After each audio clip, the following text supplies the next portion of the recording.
Hello everyone and welcome once again to live football on ABC TV featuring the match between Port Melbourne and surprising Box Hill. During the afternoon we'll keep you in regular touch with scores at the 5 VFL matches, including live crosses to our man on the spot at the MCG. Len Thompson is covering the big Carlton-Collingwood clash. Firstly, Len, is there a big crowd out there despite the traffic problems? Charles, just count on Collingwood to bring a crowd out. No trams, trains or whatever you like, and they've certainly come out in force. It's a magnificent crowd here. And anyone who wants to criticise or blame Collingwood for saying they make the league crowd-wise, just come and have a look at it here today. It's absolutely outstanding. Who are you picking to win, Len? Collingwood. That would not a biased comment. No, I can see it's still a huge crowd there despite the traffic problems. What do you reckon, 60, 70,000, Len? I think we might find when it settles down that the car park was closed at 1 o'clock, Charles, so there's no more people could get in there, and I think we'll find we've got 80,000 people here today. OK, Len, we'll talk to you a little bit later. And at half-time, we'll have another laugh at some sporting wacky moments and show you what goes on at the training school for aspiring football umpires. But first to our match of the day between Port Melbourne and Box Hill, with Port currently lying third on the VFA ladder and Box Hill 7th, but with only 4 points and percentage separating them, as you can see there. Now, Port, of course, are one of the VFA's oldest and proudest clubs, boasting no less than 15 premierships, and currently under the guidance of coach George Allen and captain Billy Swan. Box Hill, though, are relative newcomers in the association only since 1951, and with just 2 second division premierships in 84 and 86. But since returning to the first division, they've surprised quite a few teams, under the control of the eccentric Harold Martin and captain Mark Turner. And to see what tricks Harold Martin has up his sleeve this afternoon, despite his ban from the playing field, had the cherry picker last week, let's join the magical combination of Phil Cleary, Sam Kekovich and Ross Booth as we conjure up your congenial compere, Peter G. Thanks, Charles. I'm definitely not going to carry the ball this week. I'm going to go straight down to Ross. It's a beautiful day here at Port Melbourne. Ross, is the cherry picker in evidence this afternoon? No, it's not, Peter. They couldn't get into the ground, but Harold Martin, he's relishing that pre-match address by being so close to the players. He won't be allowed over the fence until the end of the match. He'll have to address the players from the fence. Suspended for 10 weeks for entering the umpires' rooms and using threatening language towards the umpires. In the Port rooms, Stephen Eller looks to be suffering from a bit of flu. He's been off work, and Peter Bradbury very keen to take the field. He brought his bag. He'll be a water boy today. OK, let's take a look at the lineups. Firstly, Port Melbourne. Peter Bradbury is not playing because he is one of 4 Port players in the VFA squad. Michael Quinn and Dean Cooper coming in for their first games for the Borough. Lindsay Snedden back after 2 weeks injury. He's gone into the ruck to replace Brett Chadban. Let's hear from the Borough coach, George Allen. We're expecting a very hard game from Box Hill. They're in pretty good form. We've had a bit of an ordinary patch over the last 5 weeks. We lost 3 out of the 5, but we've won our last 2 to get our position back in the 4, and hopefully a win here today against Box Hill will consolidate our place in it. But if we lose, we go back to the pack. If we win the game today, we can more or less consolidate our place in the 4. There is the Box Hill lineup, the Mustangs. Peter Nicholson and Doug Gleeson playing their 99th games today. And would you believe that for Peter Nicholson, who's captain today, 98 of those games have been in succession. That must be some record. Turner and Bolton missing. They're in the VFA squad, hence Nicholson is captain. Jeff Hocking, a former VFA player, will be in the ruck, and he'll be doing battle against Lindsay Snedden. Let's hear from the controversial coach of the Mustangs, Harold Martin. Because the situation on the ladder, we're just a game out of the 4. We're going to be extremely desperate, and we've got to be to win at Port. We've never won here before. All I can say, the boys are extremely determined and confident, and we'll give it our best shot. Well, we'll give it our best shot too. I've just put my chair right on top of Sam Kekovich's foot. Good morning, or afternoon, Sam. Good afternoon, and thank you, Peter. Good afternoon. Minus my big toe. Welcome to Phil Cleary. Thank you, Peter. And we're away. This should be a terrific game. We just wonder how the VFA enforced changes will affect the sides. Port, you'd think, worse off, as Allender got the ball across there to Strooper. Chance now for Larkin. Number 13 beaten for it. Nicholson, there he is, Peter Nicholson feeding the handball off. Away goes Pevitt. Drives towards half forward, very open forward line for the Mustangs. That's Robertson trying to get into the action. Sliding in there was Brown, number 7. And the Mustangs, the first time we've seen them on television this season. Box Hill in the unfamiliar to our television audience, brown and gold. Of course, the famous red and blue vertical stripes of Port Melbourne. Well, fellas, how do you think it's going to go? Do you think the VFA changes will make this game a closer one than perhaps we expected? Well, I think it will, Peter. Certainly the loss of Chadman, I think, will affect Port Melbourne and Harkins too, because Port were very keen to get balance into their side and running players, and Harkins has been playing well. Box Hill aren't a bad side. I like Wolf at centre-half forward. Very useful player. Barry Dwyer getting them up towards half forward. Robertson couldn't control it. Off the ground from Witzel. Foley. Ground's in very good nick here.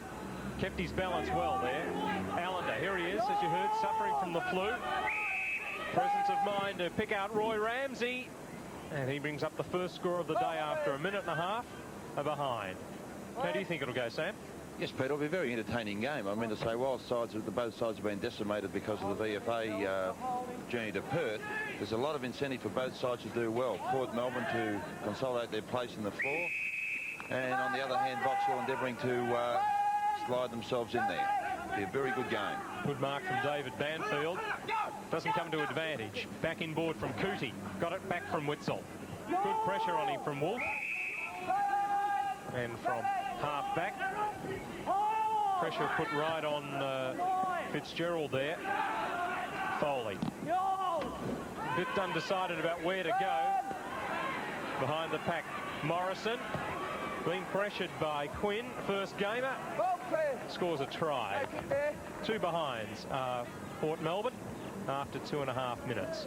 Umpires today are Ross Walker and Tony Gleeson. Harold Martin, no doubt, will have nothing to do with those two gentlemen this afternoon. Banfield, yes, another good mark. The brother of Peter Banfield, the Brisbane Bears player, Peter. Well, not such a good kick. Struper.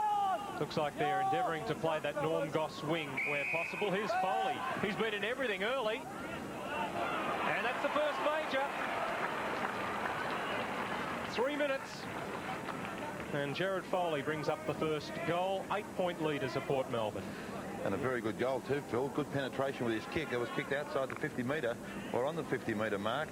And it was an excellent kick. Yes, I've seen him play some good games against Coburg too last year. He kicked quite a few goals here at Port. Long kicking player, very handy forward.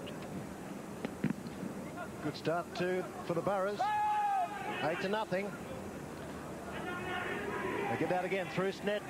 And forward they go. Bright sunshine here at Northport. Collins overruns it.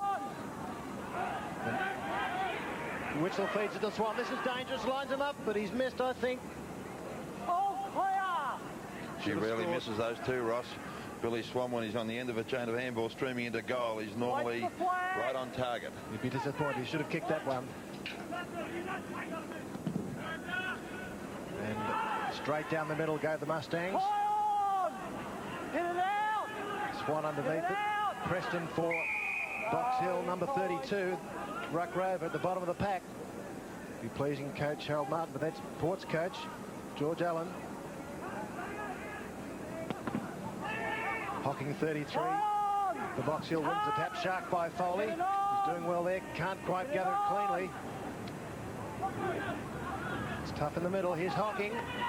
Good gather. Good skills, the big fellow.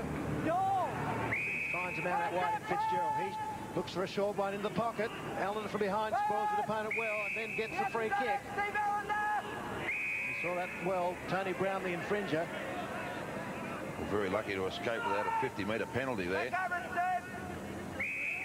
Allender calling for the water boy before the match. We wanted to see whether he lasted the match. Good kick. There's a push in the back possibly to Fitzgerald. He looks at the umpire and says, why not? He wants an inquiry. Come on, slow it up. Didn't take long to get that one in, Ross, did I? No. I used it about 6 weeks ago and no one laughed. Oh. We're running short on the humour content at the moment. Hit it on! And that's tough play in there on Box Hill's half-forward line. Doesn't get very far. 5.5 minutes into the match. 1-3-9 Port Melbourne. Box Hill hit to score. Double Palmer down there from Snedden. They'll eventually get it away. Weight of numbers coming out for the Burrows. Missed it. Foley. Pressure on skipper Nicholson. Pevitt, the centreman. Out towards Morrison. Swan bundles him out of the way. Hogan. Oh, good use of the body. Robertson can't get back in there, and Allender cleans up. Plenty of loose men. Strooper's been in everything early. Got a man on his own. This is the first gamer. Streaming towards it. Couldn't keep it in, young Quinn. Throw in midway between wing and half forward for Port Melbourne. As I said, a glorious afternoon. Chilly, but the spectators enjoying the sunshine. You can see them out in front of the Norm Goss stand, basking on the concrete. They're preferring standing in it today rather than sitting in the shade. Here's Quinn. Good pick-up. He was tackled well, and the free kick will go the way of Banfield. We've played nearly 7 minutes here at Port. 9 plays nothing. Port Melbourne lead. Let's go to Len Thompson. 9-minute mark here. Carlton and Collingwood 1-1-7. Now to John Rice. At the 11-minute mark, Fitzroy 2 points, level with North Melbourne 2 points. Over to Mike Hanlon. We've played 10 minutes at Cardinia Park, and Melbourne 1 point, trail Geelong 1 goal. Over to Steve Perkin. 12 minutes first term. Footscray 3 straight goals. Hawthorn 1-2-8 to James Weston. Played 11 minutes at Windy Hill. The Eagles 3-2-20 lead Essendon, yet to score. Back to the VFA. There's the score. Port with a good start. 9-0. First goal through Foley. We've had nearly 8 minutes of the first quarter. Port are kicking to the northern end, the right of screen. They're in their forward zone at the moment, but under pressure from Box Hill. Oh, that's strong play, getting it forward. And Jarrett's from full back does well, but Port still through Swan. Shot on goal, right into the teeth of goal, but across the face. Yeah, 2 shots by Billy Swan there, both for points. As you mentioned earlier, Sam, he usually puts those ones through. And what quick hands from Foley to get that ball out of the pack to set up that opportunity.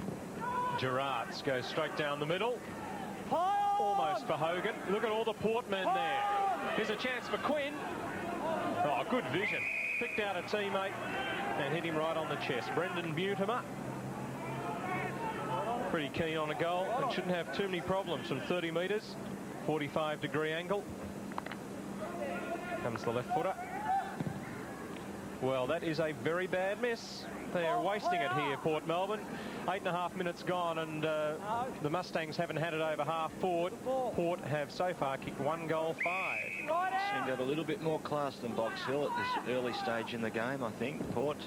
Gerrards again, directs it down the middle. Pevitt. No one going past. Man out wide. Hocking, is it? Yes, he's tapped it down to a teammate.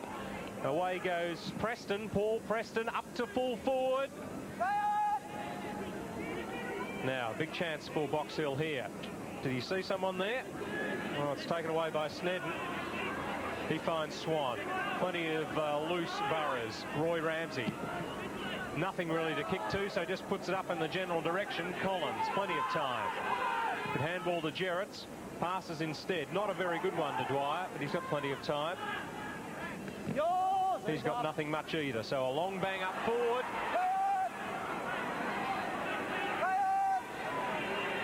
Snedden through to Strooper. He and Foley have been in everything, and there they are together. Witzel couldn't quite. Good pressure from Morrison, throwing midway between wing and half forward. Well, I think the thing that's standing out, and it's quite comfortable from Port Melbourne's point of view, is the experience content of keeping them together, Phil, aren't they? Yeah. Showing them the direction. Box Hill are struggling up forward, Sam. They've got no direction there, and just the chances they've had, they're not making the best use of. Port into attack. That way comes Jarrett's. Passes the ball to the boundary umpire. 10 minutes gone. Port, the only score is 1-5-11. Crimes in front of Hocking. Hogan. There's a free. Too high. Oh, not on the full. Was it his own man? It's Foley again. His 8th possession in just about 11 minutes. Very busy, the Ruck Rover. The line's mark. The line's mark. Looks like he's going to use the torpedo. It's not a bad one, but drifts into the pocket. All clear. Wasn't a good one in the end.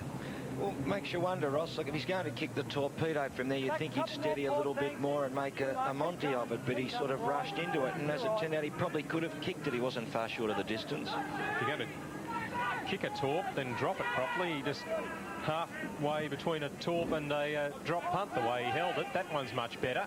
Snedden couldn't hold it. Hocking there with him. He doesn't want to hit it out. Now he sees a man. Morrison got sat on rather than pushed. And umpire Gleeson comes in to bounce. Yeah, they haven't opened up, Port, or they seem to have more class and use the ball better, but they just haven't been able to put the goals on the board so far. Quick hands out there to Swan. Came from Larkin, and the marks for Hogan. Bit of danger, but he finds Hocking. He's got a loose man, Pivot, out wide. Man coming in to do the shepherd for him, Fitzgerald. Allender left it behind, but he's got support as well. Burke can't quite find a teammate. Not much room to move there for Peter Smith, who's had a bit of a haircut, I think, since we last saw him. And there's Harold Martin leaning on the fence. It's as close as he'll get to the playing arena this afternoon. Over the top, Wolf. McMahon couldn't take it with him. And they'll do it all again on the 50-metre line.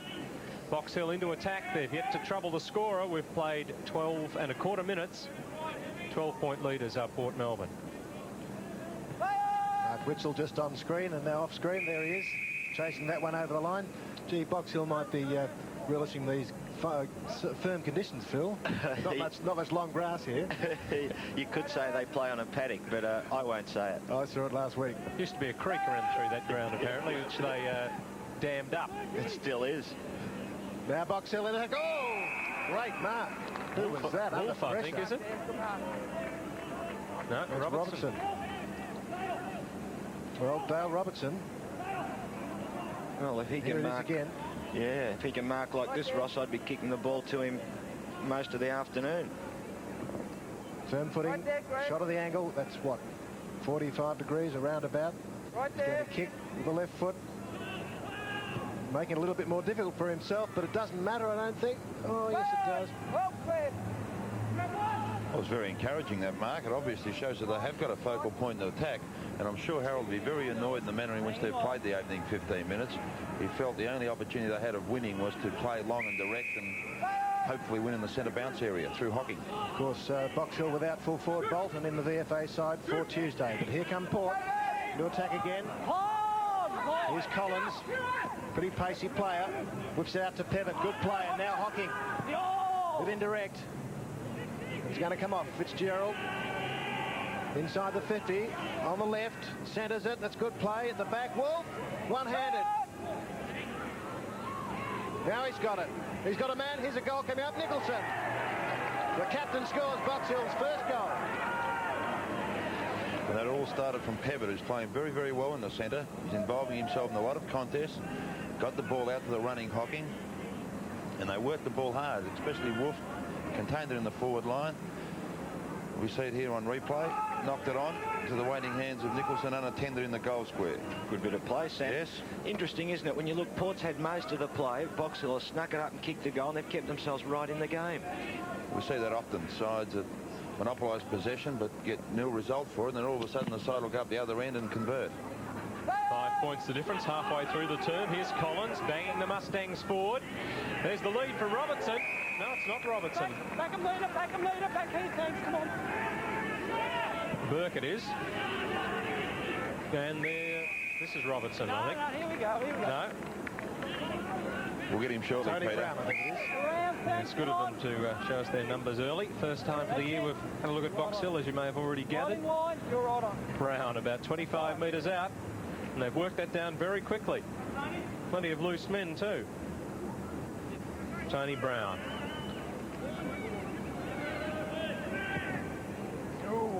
He's just got it, I think. Oh, We were riding that one. Yes. So they're in front.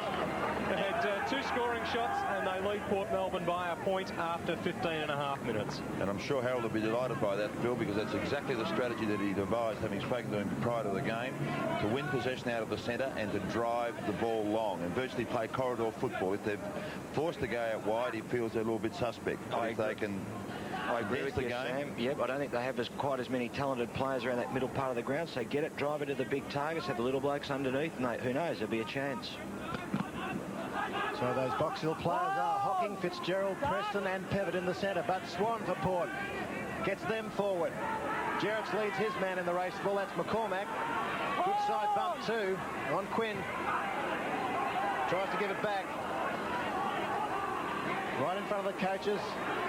Number 1 was McMahon, who overran the ball. A sloppy kick up forward is intercepted by Lindsay Snedden, the ruckman. Plays on, squares it, looking for Swan, all over his head.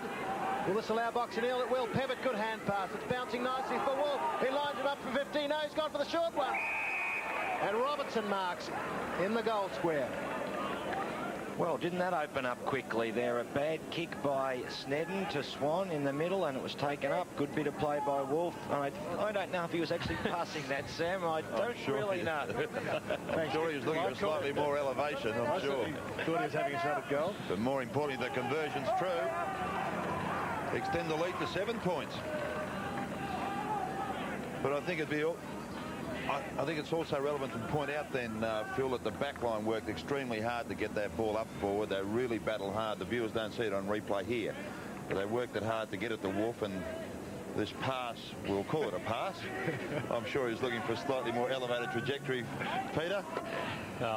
Perfect piece of play, unselfish, running into the open goal to do that. So it's Box Hill who lead by 7 points after 17.5 minutes. Let's go to Len Thompson at the MCG. 20-minute mark here, and Collingwood are 5 points in front, 3-3-21 to Carlton 2-4-16. John Rice. 22-minute mark here at VFA Park. North Melbourne 3-3-21 leading Fitzroy 3 points to Mike Hanlon. We've played 21 minutes at Cardinia Park, and Geelong 1-1-7 lead Melbourne 4 behind to Steve Perkin. 23-minute mark, Western Oval, Footscray 4-2-26, Hawthorn 2-3-15, James Weston. We've played 21 minutes at Windy Hill, West Coast 3-4-22, lead Essendon 2-1-13. Back to the VFA. And that's persistence paying off for David Banfield. He was outnumbered, put his body in, got the free kick. Well, what's he done with it? Straight to Swan. Could you pick it out? Kick, Peter. Yeah.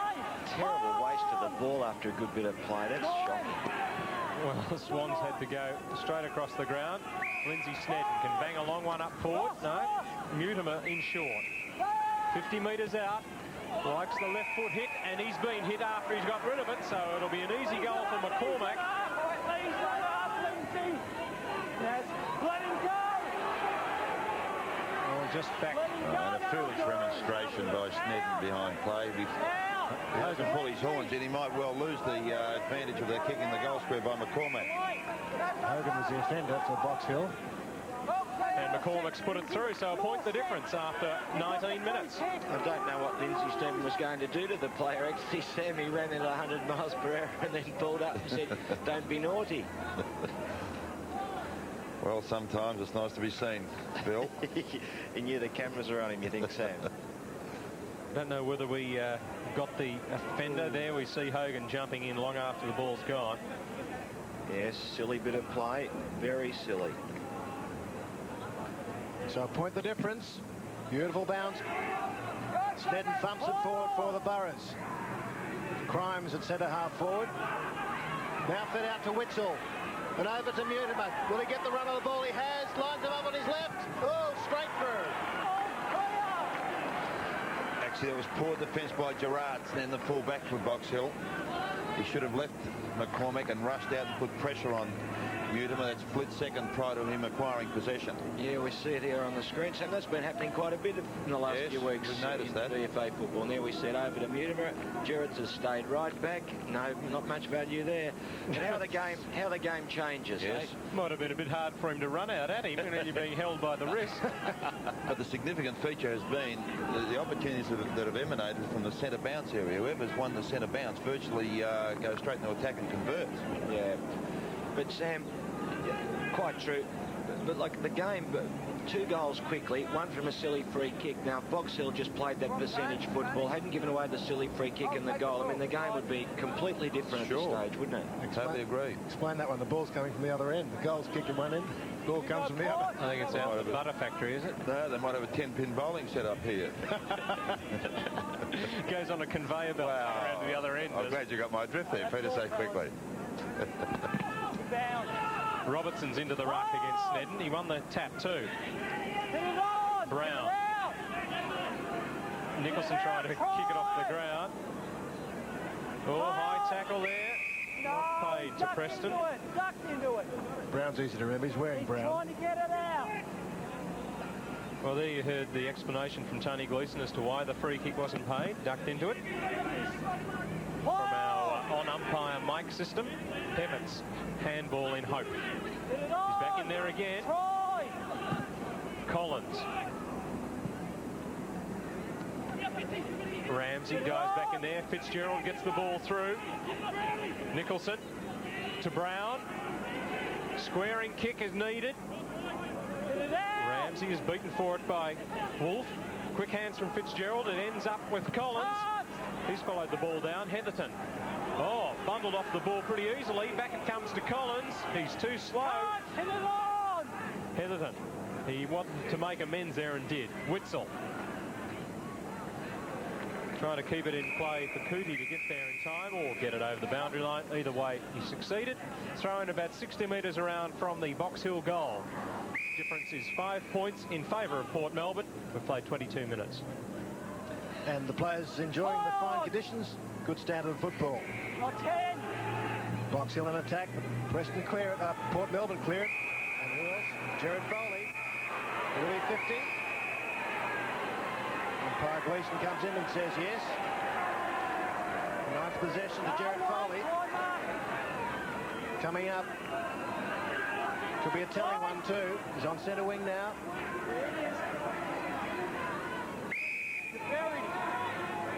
Looking for some movement. Nothing coming from Crimes. Here it comes in the pocket from Strooper. Diving attempt. Morrison does the defending for Box Hill. Dwyer comes into the side bump on Witzel. Spectators like that with lots of applause. Good crowd. It is a good crowd. Well, you can see what that free was for. It's gone to Witzel, into the pocket, looking for Mutimer. Just a bit wide. Well, that's amazing too, Ross. Unless my ears are deceiving me, I think that Tony Gleeson said, Box Hill, your kick.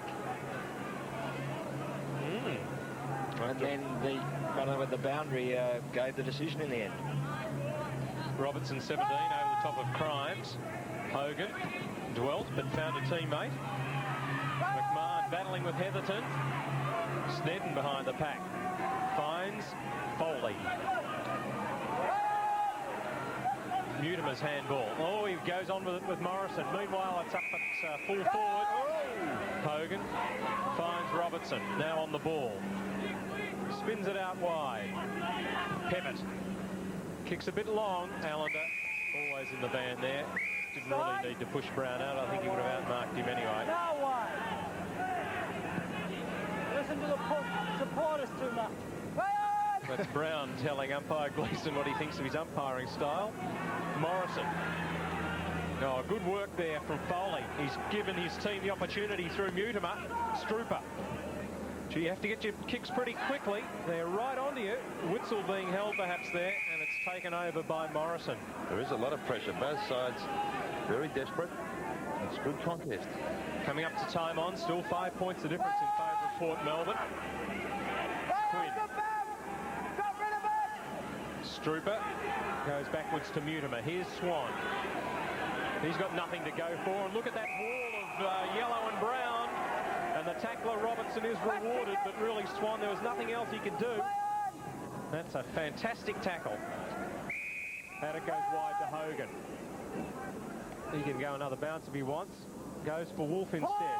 Allender palms down for Ramsey. Oh, he doesn't make contact. Heard the man running in. Hogan feeds it out to McMahon from 45. Difference is 4 points in favour of Port Melbourne as we tick into time on in the first quarter. Deserved a better fate, that passage of play. They switched play very effectively, Box Hill then, but the They should have centred the ball as opposed to persisting out wide. Peter Smith looks for Quinn. Loose ball. Here he is. On the centre wing now. Overrun by Witzel. Good pick up by Morrison. Oh, through comes Foley. Gives it to Swan. Through the centre. Looks up. In towards McCormack. He's in front. Gets a push, does he? No. Good mark at the end to Jarrett's. Or Gerrard's, as you prefer it. It's got a long neck. Now, Box Hill into the centre, looking for Pevitt. Good roving. Feeds it off to Ramsey. And now Swan, who's covering a lot of territory. He's 10 metres clear in the pocket. About 40 metres out from goal. There's a shot at goal. Oh, I think he's put it through. He has. Yes, the difficult goal he gets. And the easy one missed. But that was a good passage of play, and it's good to see Roy Ramsey involve himself in that passage of play, because the previous two the viewers would have seen he was a little bit patchy and scratchy, but that would have given him some confidence. It was a good positional kick to Swan, and I thought he made the mistake, Phil, of bouncing and going out wide as opposed to straightening and getting a bit more angle onto his shot. But it was a very, very good conversion. Probably fancied himself on the angle on the right rather than getting back there on the left. Out he goes. Port moving it quickly. Well, the crowd say Gerrard's pushed out McCormack. The fullback. Over the top, Ramsey with the punch. Some heavy shepherding. Oh, there goes Hogan. This is Brown on hands and knees.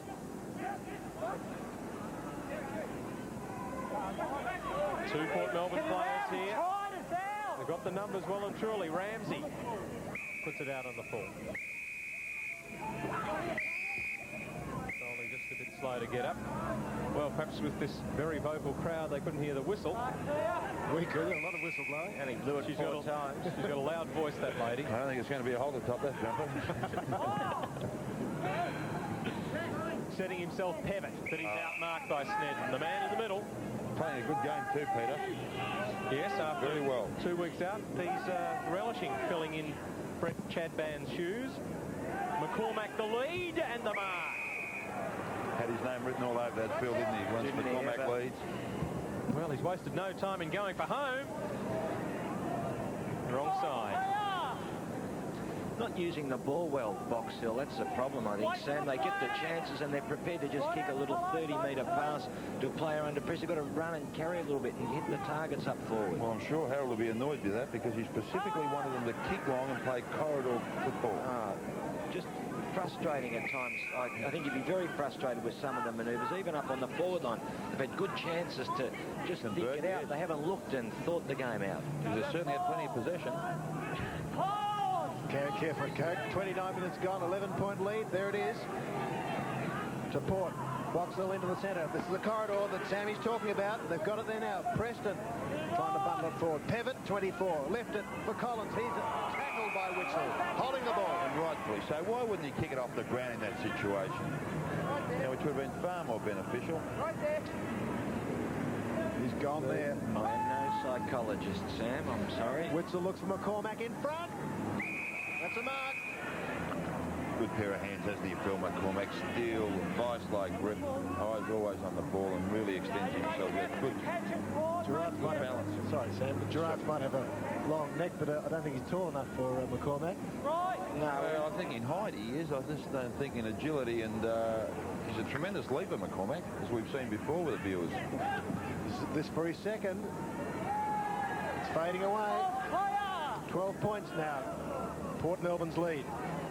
30 minutes gone. They might rue this, Phil, squandering these easy opportunities. Nostradamus will tell us. Yes, I'll have a think about that.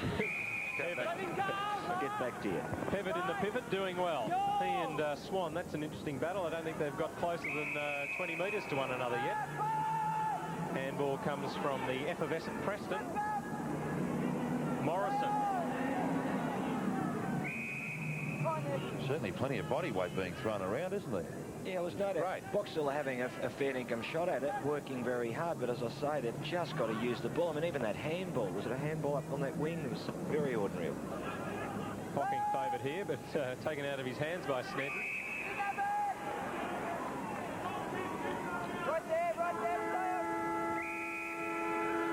Quarter time, and Port Melbourne had the bulk of it up forward.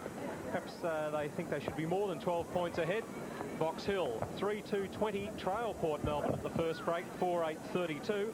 Looking at the goal kickers up to quarter time for Port Melbourne. All singles, McCormack, Swan, Mutimer and Foley. For Box Hill, Nicholson, Brown and Robertson. Very competitive match here in ideal conditions at Port Melbourne.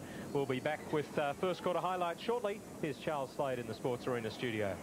Thank you, Peter G. Certainly we will. And today, of course, 5 very interesting VFL matches, all of which having an effect on either top spot, the top 3 or 5th position. Of course, the big one at the MCG where Len reckons in excess of 70,000 people have turned up to watch Carlton and Collingwood. Let's check in now for a quarter-time summary with Len Thompson.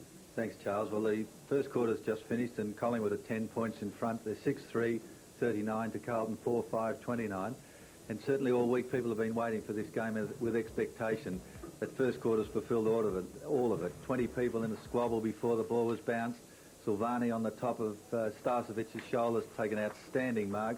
Kernahan to the full forward line. Reece Jones back to his favourite position in the back line. And a fantastic team performance with Dacos dominating for Collingwood.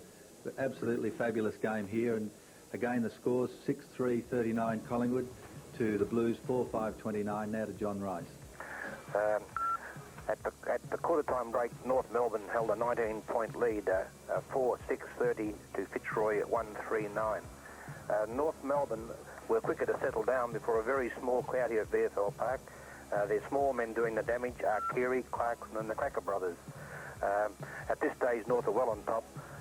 Once again, the quarter-time scores are 4-6-30 to 1-3-9 over to Mike Hanlon.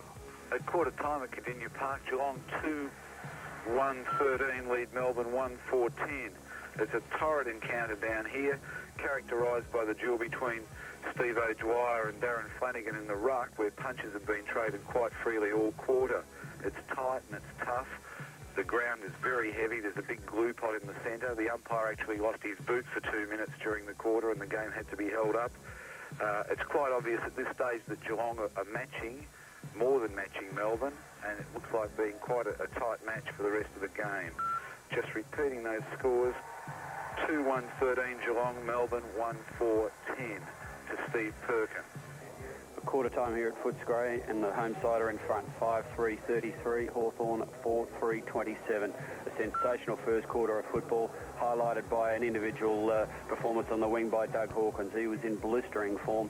Hawthorn started with Pritchard on him and it only took 7 minutes before they swung Dipper onto the other wing to try and curve Hawkins. It didn't do any good. He continually put his side into attack. McGuinness was giving him great support. Royal, Beasley with 2 goals. Footscray hit Hawthorn with everything. But unfortunately, they just went to sleep. And in the time-on period, Hawthorn got 2 quick goals. And it's made the scores a bit more respectable at quarter time. But a great first quarter. And just repeating that score, Footscray 5-3-33, Hawthorn 4-3-27 to James Weston at Windy Hill. Quarter time here, West Coast 4-4-28 lead, Essendon 3-2-20. That's an 8-point lead for the Eagles here at Windy Hill, but they probably should be much further in front. They had most of the play that quarter. West Coast had first use of the ball from the centre, and their running players like Barrage, Holmes and Worsfold made Essendon's defence look pretty second-rate. If it hadn't been for Anthony Danaher, who played a fine game at fullback for the Dons, it'd be a much larger margin for the Eagles. Some of the Dons' key players like Madden and Williams were unsighted that quarter. They'll have to lift for Essendon to get back and stay in touch with what looks to be a pretty slick West Coast lineup. Repeating those quarter-time scores, West Coast 4-4-28, lead Essendon 3-2-20. Back to Charles Slade in the studio.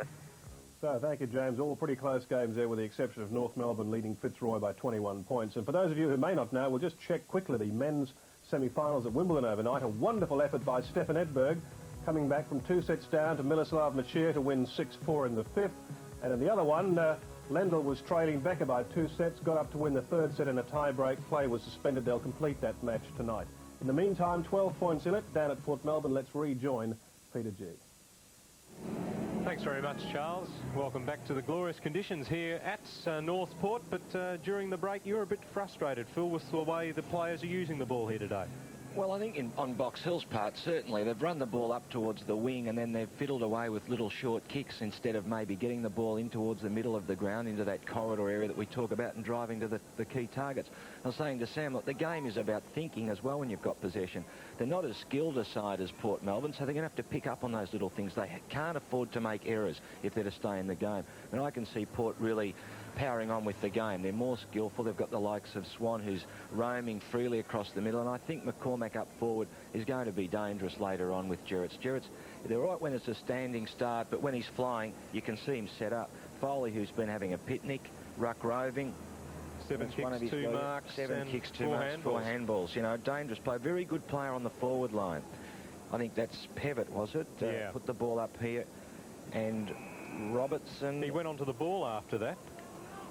Took that mark and kicked the goal. Bit of hard work there to Nicholson for a goal. I mean, their goals have come mainly through real hard work, but then when they've got the ball through the middle, we see here into that area, and Wolf up forward, kicked it, drop short, another goal. Kicks 50 to 45, 24 Hamilton. Haven't had as much of the ball as Port. And I think that's how the game might pan out. Unless Box Hill can get a bit of the running, they'll have to kick some goals quickly in the second quarter to keep themselves right in touch. OK, let's go down boundary side and hear the thoughts of the coaches via Ross Booth. Thank you, Peter. Well, George Allen, coach of Port Melbourne, I thought he was going to have an argument with full forward Phil McCormack. He wanted him to lead much more. He just feels that Port are too tentative, not showing enough aggression. Box Hill reasonably happy, and Harold Martin feels that if they run, they can beat Port. It's 2 goals difference in favour of Port Melbourne. They're going from right to left in this turn. Hocking wins the first tap for the Mustangs. Brown's handball's intercepted. Allender out to the open spaces. This is Pevitt. Hocking. Long roost. Robertson underneath it. I don't think it's been touched yet. And Smith puts it over the boundary line. So good chance for Box Hill here. Right forward pocket. Looks like Robertson will do the ruck work against Allender. Allender got that down beautifully to Foley. Snedden outnumbered here. Mark taken by Pevitt. Wants the 50, but it's not there. He can play on now because Snedden's on the ground. Good pass. They're centering it here to Brown. Now, if he's true to form, he'll go in short on this side of the ground. That's what they did in the first term, and Allender thwarts them. Well, crisscrossing it on the half-forward line. Not really getting them anywhere.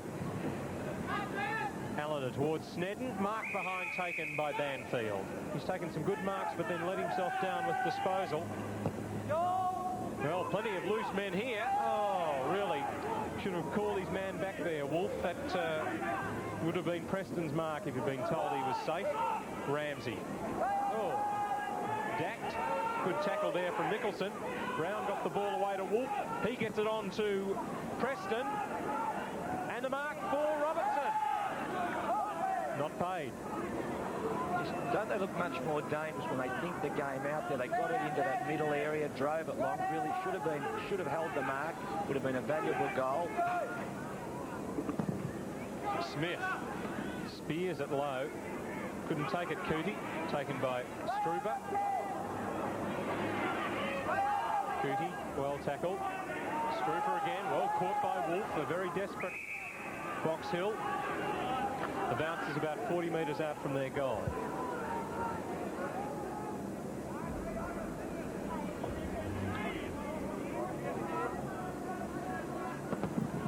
Walker putting it down. Wolf up too early, and Snedden will take the free kick. And they are standing toe-to-toe at the moment. No advantage for you, Mark Witzel. The whistle had already gone, so it comes back. Snedden. In short, Cootie.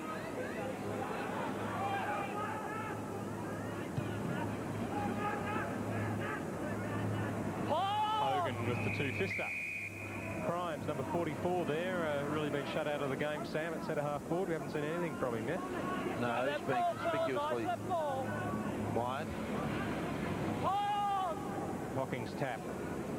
Taken by Hogan. Off the ground from Pevitt. Went to Nicholson. Here's a big chance. tripping in to take the mark, Fitzgerald. So he's only 35 metres out, directly in front. And a goal here at the start of the term.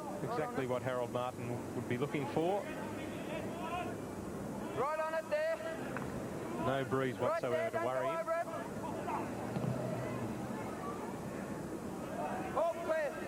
Well, they're wasting opportunities up at that end. But they're certainly looking a lot more threatening when they kick that ball long. Definitely. Smith. And raffle it. Heatherton gets it. Going wide to Allender, who's run from half-back. Not showing much full effect from the flu. Perhaps he did there. That was a bad hand pass. Intercepted by Preston. Now Fitzgerald. To Wallen. McMahon it is. Burke overruns it. Here's Pevitt. And Swan with him, the two centre men.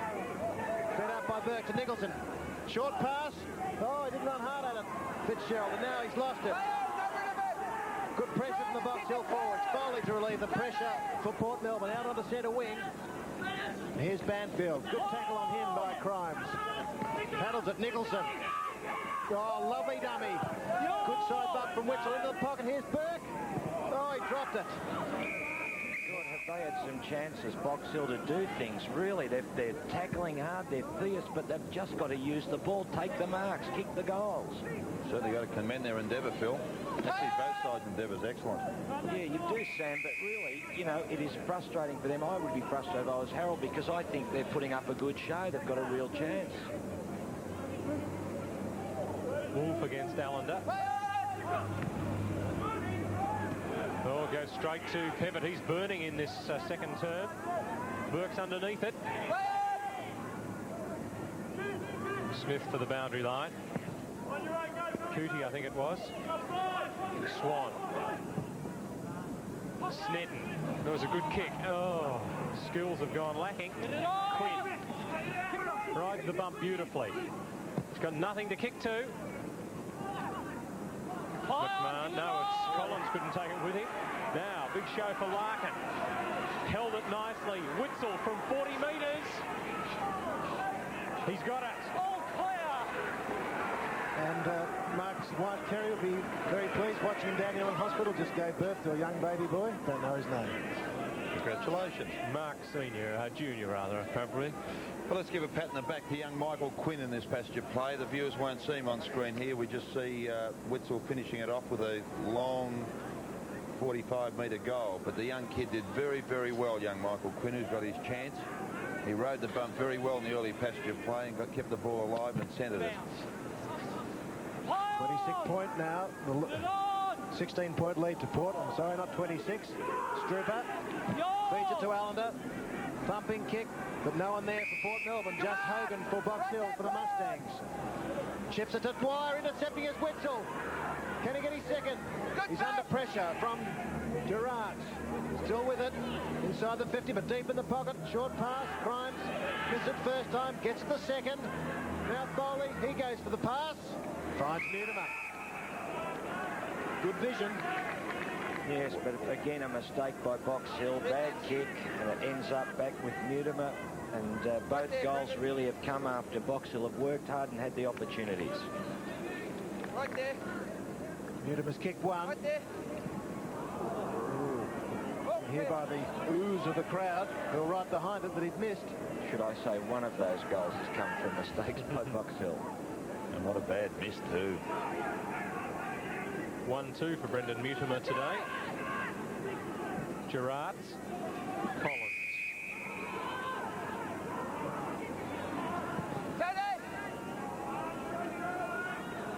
Good mark.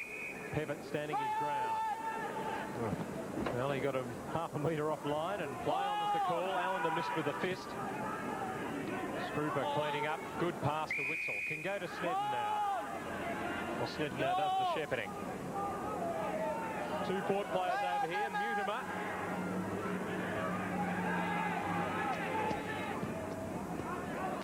Witzel wants a shepherd. He gets it too. Snedden over the top. Larkin, what's he got? should have squared it. Here's Crimes. Gerrards. Back to Snedden, so they're still under pressure, the Mustang backs. Oh, good kick to Mutimer. Beauty. But he was allowed plenty of latitude. And he should kick this one directly in front, 40 metres out. 2 metres, thanks. I thought he was going to drop the mark for a moment. Thank you, right there. He might be down on a bit of confidence. Yes, it was. Very relieved when he touched it. That's a better looking kick. Right through the middle. Good shepherding there from Crimes. So Mutimer gets his second. And after 9 minutes, Port Melbourne starting to kick away a little bit. That's all. They lead by 20 points. Is it 20? I predicted this. Who used to say that? It's 23. 23 points at the 9-minute mark. I tell you what, Phil, Allen just thwarted a lot of their forward thrusts at Box Hill. They've really got to look at, Harold's got to look at injecting some life in that half-forward line, especially across in centre-half forward in particular. 23 points it is for the Borough. Let's go to the MCG and Len Thompson. 12-minute mark of the second quarter. Collingwood a 7-3-45 to Carlton 4-10-34. John Rice. At the 17-minute mark, North Melbourne 6-9-45 to Fitzroy 1-3-9 to Mike Hanlon. 17-minute mark at Cardinia Park and Geelong 4-3-27 lead Melbourne 3-6-24 to Steve Perkin. 15-minute mark, Footscray 6-5-41, Hawthorn 5-5-35, James Weston. We've played 17 minutes gone at Windy Hill. The Eagles 6-4-40, lead Essendon 5-4-34. Back to the VFA. It is still 23 points in favour of the Boroughs. They're kicking to the left of the screen. There's Allender off the volley. Back, Mark. Out on the You're full. right there. You're right there. There's Steve Allender. Stay, Mark. So Boris Beckett, isn't he? He's about as tall. In front is Brown. And behind was Burke. They perhaps spoiled each other. And that fellow looks like he's come off the bench at Williamstown. Looks pretty pleased, Phil. Larkin it was who went off, replaced by Hart. You might just clear that up. It was a bit cool down there at Willie last Sunday, was it, Phil? I was absolutely frozen, Peter. Absolutely. And the interchange players very happy to stay on the bench. They were very, very happy. They were rugged up there like something you'd see in Siberia, I think. Needless to say, that beer's going to stay on for another week. You were contemplating getting rid of it at one stage, but... Ramsey. Oh, his own man thwarted him there. Heatherton couldn't take it with him. And he's putting a good first game, Quinn. But undone there. Smith. Well, here's the chase. Pevitt, front position. No, it was Morrison. Did well there. A long run between he and Strooper. Strooper roving, really playing out of position, but doing quite a fair job. Hocking and Sned. Hocking gets it out to Pevitt. Away from Swan, but a bit of pressure on him from the Port centreman, and the kick went astray. Smith marks. Peter Smith, half-back flank. Difference, 43 points. 23 points. Sorry, yeah. Foley. Gerrards wrestling here with Crimes. The fullback does well, and that is deliberate. Peter Smith looks like he might have popped down to Chapel Street for a haircut too, Roscoe. One of those little geometric haircuts. Geometric. Not quite. It's almost orbital. Foley, that man. And that opponent. No, it isn't. It's Collins. Look-alike. Up the direction of Wolf. Allender thumps it away. Now Preston. He's got men loose. Can they gather it? Yes, they can. Through Dwyer. He's going very indirect. Back into play. Oh, put the forwards under pressure. He's run too far. Run too far. Well, that was ridiculous play. Just no reason whatsoever to prop and go left foot, yes, both sides of the body. He had an ideal opportunity to centre it long into the square. Through to Heatherton. And he's going short and indirect, but he's got Foley. Centre wing. Jared Foley. Poor kick. 18th possession for Foley, but that wasn't one of his better uses of the ball. Dangerous playing on from there, but they get away with it because they're outnumbered. And who grabs by Foley, number 19. Squares the ball. Not a great kick, though. He's put in the right direction. McCormack, not on the second occasion. Not 10. But now Dwyer, watch his left foot. Here he goes. Oh, that's deliberate.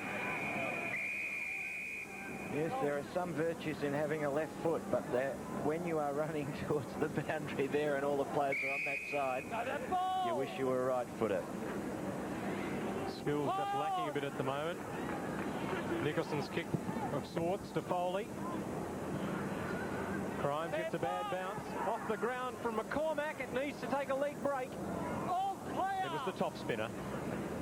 No, the off break, yeah. And Train had to get out of the goal square quick smart, didn't he? Actually, I'm impressed by the forwards of Port Melbourne. They're really fighting hard to keep that ball entrenched in their forward line. Still 23 points in favour of Port Melbourne. Witzel's tap. Hit it out! Hit it on! He's up! If you'd heard George Allen quarter time, you would have fought hard as a forward too. I can imagine. In his most eloquent diction, Ross, was it? I didn't have to go over there to hear it. A great play. This is Quinn again. Well, he was undecided. I think a few people telling him what to do. Mute him up. On the wrong side of his body. Tap from Banfield. Desperation from Collins. Hocking's handball. Not accepted. It is the old Sam Kekovich type trench warfare at the present time, Sammy, isn't it? Oh, I think we would have devised our strategy a little bit more effectively than the manner in which those sides are going about it, Phil. It's a bit like just over the top at the moment, isn't it? It's over the top. There's been no formulation of game plan there.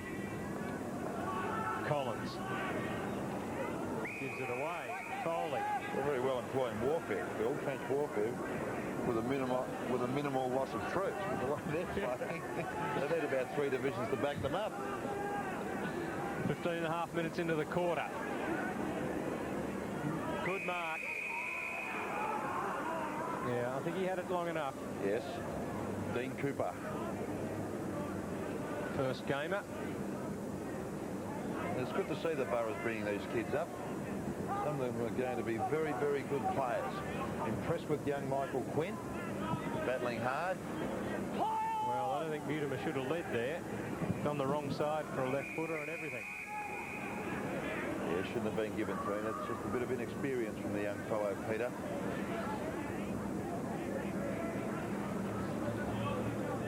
Donahue on for Box Hill and Fitzgerald off.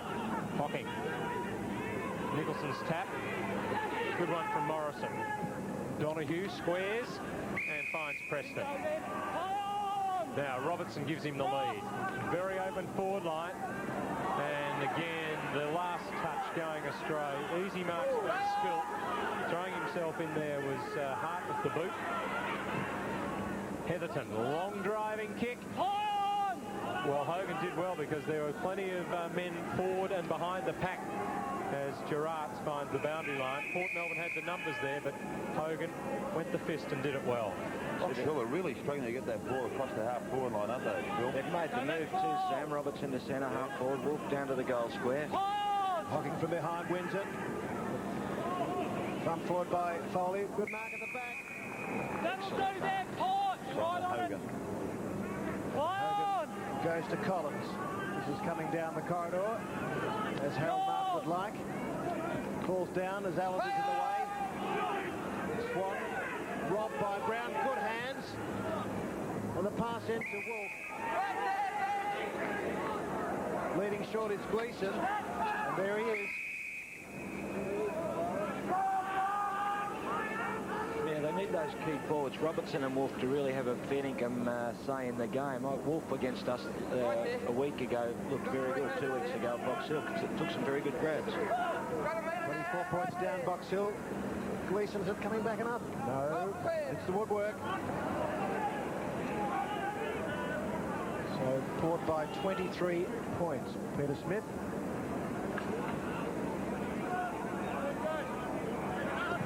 That's a big kick. 65 metres almost. And it's Bell nicely to Cootie. He goes long too. 2 kicks at centre half forward. McCormack, second grab.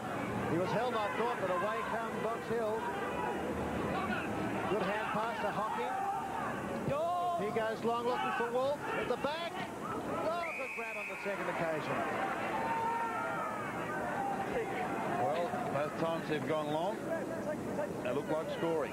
Yeah, that's what I'd be suggesting, Sam, to really aim for those two key targets up forward and have the little players running underneath and Well, you've got to utilise their focal points, Bill, and have the small guys feeding off them.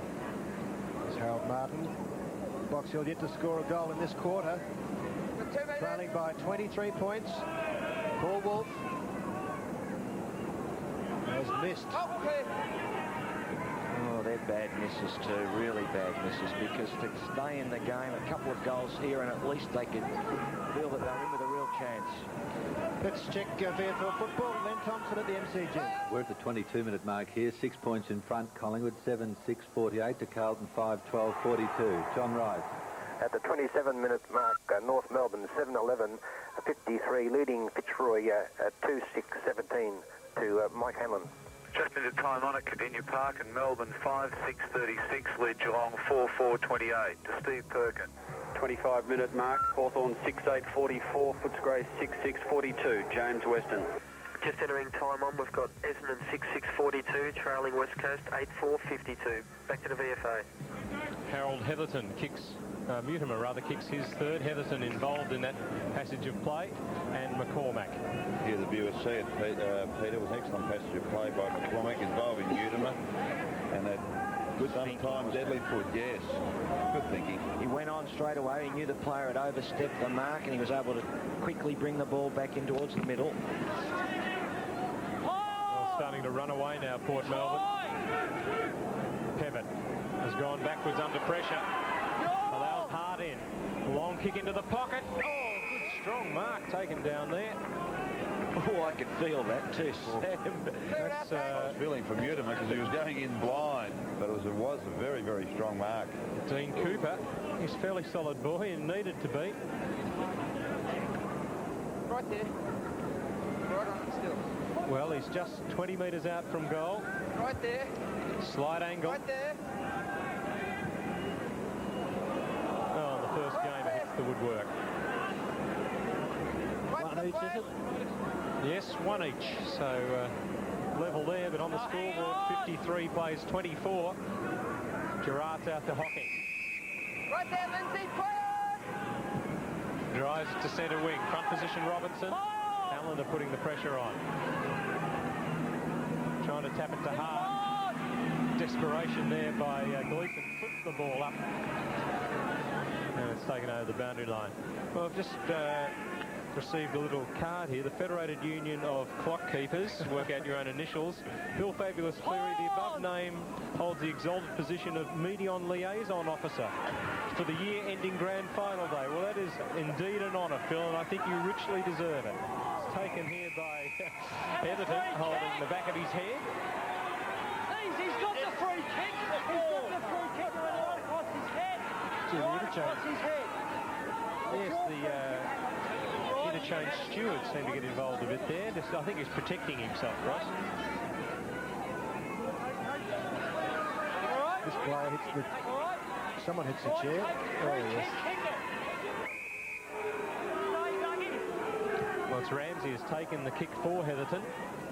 Good use of the body from Hocking. It's 50. Well picked up, Ross. Umpire Walker right on the spot as well. The crowd seems pro-Box Hill, doesn't it? A lot of them obviously have come out on a Saturday. It's great to see. Pretty difficult to find a target there. Wolf keeps battling. Witzel loses it behind. Donahue 41. Other interchange player, number 40 is Gleeson. Those two come in. Very similar, 40 and 41. Plays out of a pod off the interchange bench, trying to work something for Box Hill. Haven't kicked a goal in this term. Pevitt, quick handball, but the kick's gone astray. Ramsey. McCormack wouldn't run for him. Oh, he nearly got the knock off the ground there to Quinn. Bounce 50 metres out from the Port Melbourne goal. You haven't said anything about your *1 ticket holder. Just another one of the great honours I've received in my illustrious career. Sure, you've got time to devote to justice to it. That overflowing portfolio of yours. Pivot. Ball knocked away from Gleeson. He's got it back. Oh, Wolf appealing for the free. Handball wasn't a good one to him anyway. Throws himself in there, Gleeson. Here's a chance for Donahue. A little bit slippery, that patch there. Snedden knocks it back to Gleeson. Pivot has the man loose. Not a very good pass to Preston. He's pretty good on the ground, the little fellow. And he kicks their first goal of the term at the 24-minute mark. Well, he got a St Vincent's pass that did very well when it hit the deck. And they really needed that one. Well, it was a deserved goal. They've been threatening danger there the last 5 minutes. They had a lot of possession. They'd probably be closer to Port Melbourne, but they finally broke the drought with some spirited play. Port haven't really been able to shake them off that easily, have they, Sam? I mean, they've tugged away at the job, Box Hill, without a great deal of success in terms of goals, but they're still in there with a chance. One of Box Hill's characteristics this season, they're hard to shake off. They came from behind to beat Preston, they came from behind to beat Frankston last week. And Pivot had a lot to do with it. Gives it to Brown. Mucking around a bit. Dwyer, the left foot, that helps him. The diving. Redden at the back, is it? Oh, there's a couple of players exchanging words. Greg Dornot with the mark. This is game number 198 for him. Short to Foley. Without a number, is that player? Fitzgerald. Roy Ramsey, and third short pass in a row. It's time to Snedden. They're just at half back. Into time on, second quarter. Looking for McCormack. Oh, almost brought it down. Here's Strooper. Running away from goal. Going short. Over the head of the poor player there into Quinn. He's trying to keep it in. Feeds it back. Snap it goal. Put it through. Cooper. Great play by the youngster too, Ross, Michael Quinn. We mentioned this kid earlier about his tough, aggressive style. He really composed himself in that boundary line. Had good vision. Here we see it on replay. Yeah, he worked hard, Sam, didn't he? And got a nice little handball out. Not a bad goal, too, around the corner. Very good goal. By Cooper. Two first gamers combining. Nice to see. Looking after each other. Well, they got that one back pretty well, the Boroughs. 29-point lead at the 26-minute mark. Pevett winning the duel in the centre. Preston. Allender did well. Foley. Plenty of loose men. Back over the top. McCormack couldn't quite get it Strooping. Yes, he did. Mutimer leaves it, and the mark's taken by Snedden. I thought Mutimer was going to float in from the side, but left it for the big ruckman. And this would be a good goal coming up to half-time. Yes, from a mistake by Preston using the left foot. I think Mutimer learned from the last time when he came running in from the side. Yes, he met one solidly from Cooper. Right there. Well, I wonder if that awkward mud patch just in front of Snedden's run-in put him off. He went around it and hooked the ball consequently. The difference now is 30 points. We've played 27 minutes into this second term. No holding. Well, there's the huddle. Umpire's watching it pretty closely. Which way are they going to break? Out here to the outer side. Pivot does it nicely. Brown is his target. It's a bit long. Ramsey did well. If he get the handball away, Brown followed up nicely. The target's been found, McCormack. Mutimer back onto the left. They all went the other way. Easy goal for Strooper. Well, the lefty threw them that time, and he fed it out to Strooper, who's had a pretty good two quarters so far. And the lead now, 36 points. It was a dangerous kick by Pevett into the middle too. We've just missed it there on the screen. Mutimer back onto the left foot. Round to Strooper. The two left footers, as Peter suggested, combining nicely, and pops it just over that Goalie's head. And encouraging to see Roy Ramsey coming into his own too, Phil, coping with the transition from VFL football. Yeah, it was a good punch back into play. Yes. A 6-goal lead now to Port Melbourne. 28.5 minutes gone. And it's Box Hill in attack through Brown to Burke. To McMahon, who's back on the ground. Number 1. Out on the full. They really aren't thinking Box Hill, are they? You know, they're just squandering possession away. You know, some of their handballs so inept and just futile. Tom McMahon with the football representing the VFA in the Under-19 Bicentennial Championships at the MCG on Wednesday. Might be a bit tired. Burke bumps it forward for Box Hill. Chance for Gleeson, but there's too much pressure. Snedden, oh, he's going to be caught. Burke underneath it. No free kick. And perhaps Snedden was a little lucky. Hemmed right in, wasn't he? Went back into the play, very dangerous, 30 metres out from goal. Luckily the ball fell clear with a tackle. Now he's doing the ruck work. Just out from Box Hill's goal. That's Gleeson caught with the ball. Good tackle by Cootie. The back pocket. Riding Donahue and Gleeson. By Walker. 20 metres from goal. Fitzgerald on the left. That looks pretty good. It's there. And a nice one for Box Hill. Fitzgerald's first. And a great snap too, Ross. Possible Rovers goal. Now, good vision. See it here on replay. It's a good knock from Hocking. Here we see. Yeah. Angled the ball nicely. Got it on his boot. Nice little goal, that one, Sam. Well, you know, as I've been saying throughout the first half, like, they've had the chances, Box Hill. It's just a bit of a shame they've wasted them. They're still in the game. Well, they've left a bit of potency up forward too, to be, in all honesty, Phil. But the manner in which they've been getting it up there hasn't helped them either. Well, 5 goals on a day like this. Certainly a long way from a match-winning lead as Witzel wheeled out of the pack after getting the kick. Looks okay. It's found Heatherton. Good shepherding there from Hart. McCormack. Met solidly by Morrison. Hogan's handball. Oh, Collins has given it away. McCormack to Mutimer. There it is. Number 4 for Brendan Mutimer. And again, capitalising on an error. It's a 6-goal lead for the Boroughs. It is. It's just shameful. But by the same token, let's not take credit away from the Port Melbourne forwards. They really are placing the backs under enormous pressure and they're working hard. Here we see it on replay. Oh, Sam, was he under a lot of pressure, though, or was it pressure created by the way Box Hill are actually using the ball? Well, they're certainly not assisting their cause, I'll grant you that. But by the same token, their forwards are working hard. Getting caught holding the ball would be better than just handballing it to an opposition player. Here they go again. Billy Swan. Mutimer again. Almost grabbed it. Hit it out. Off the ground to Preston. Gerrards. Chased by Witzel. Good running and shepherding by Preston. In support to Pevitt. Trying to get a goal before half-time. Or Smith ran at the ball, then lost it. Brown. Over to Wolf.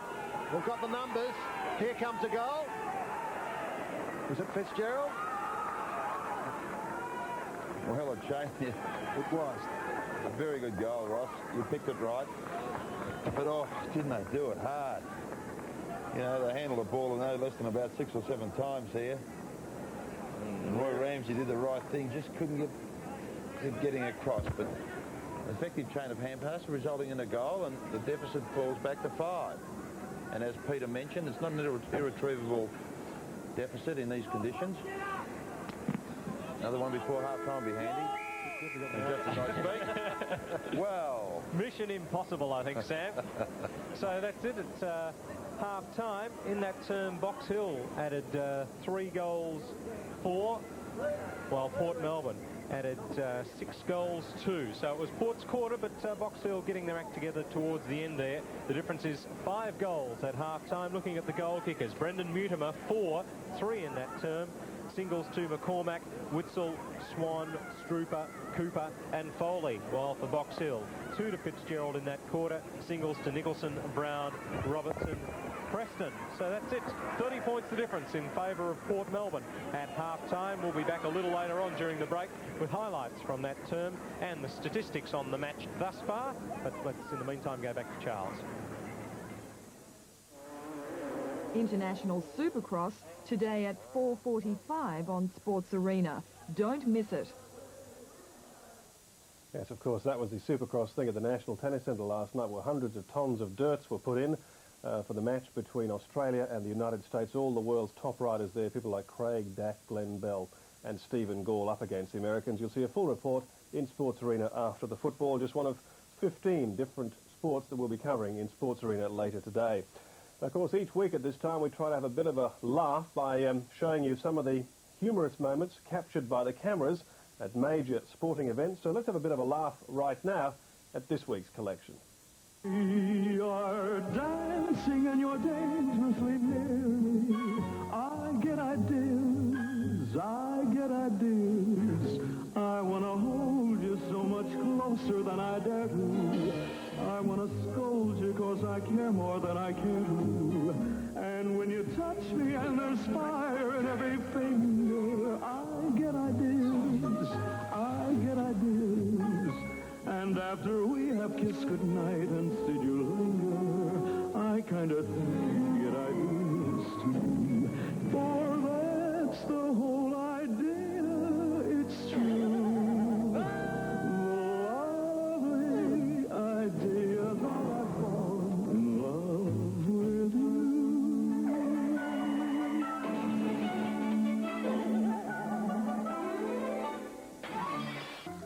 Keep your eye on the ball, or the puck in that case. I'm sure Len Thompson having a bit of a giggle at that.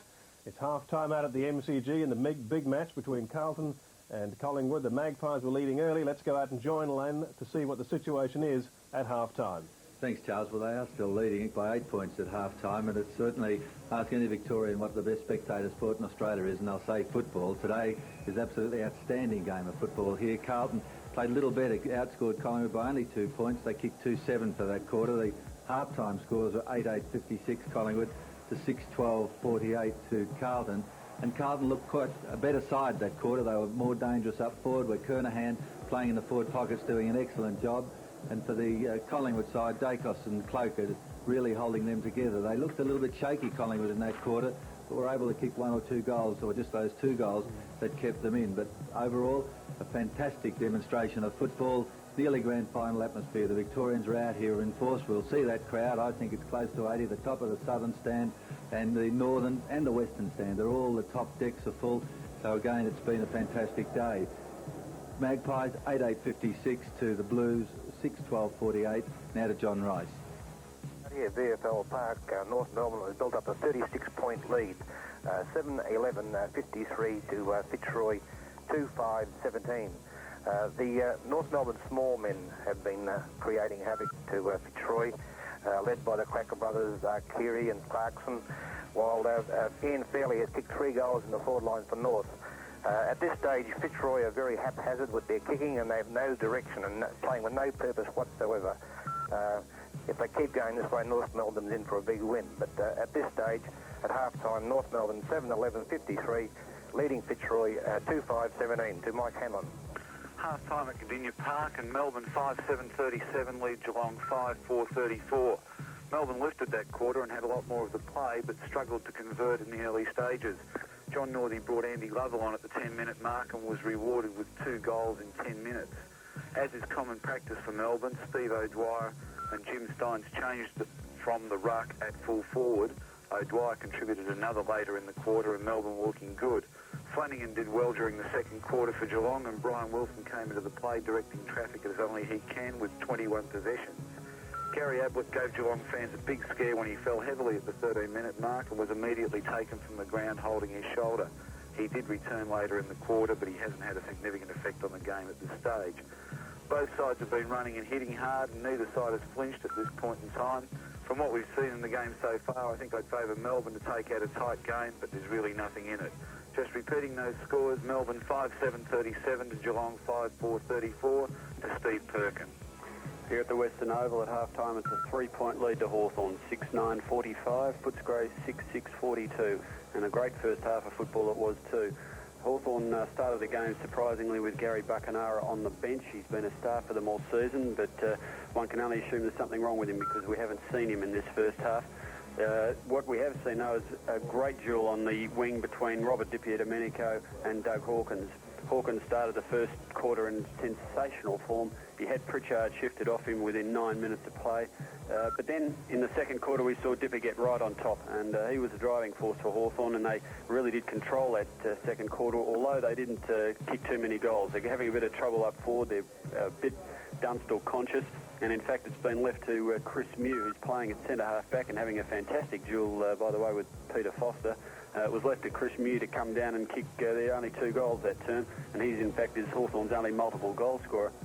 A very good game of football. I tend to think that perhaps Footscray have thrown everything they've got at Hawthorn, and as a result they're still trailing.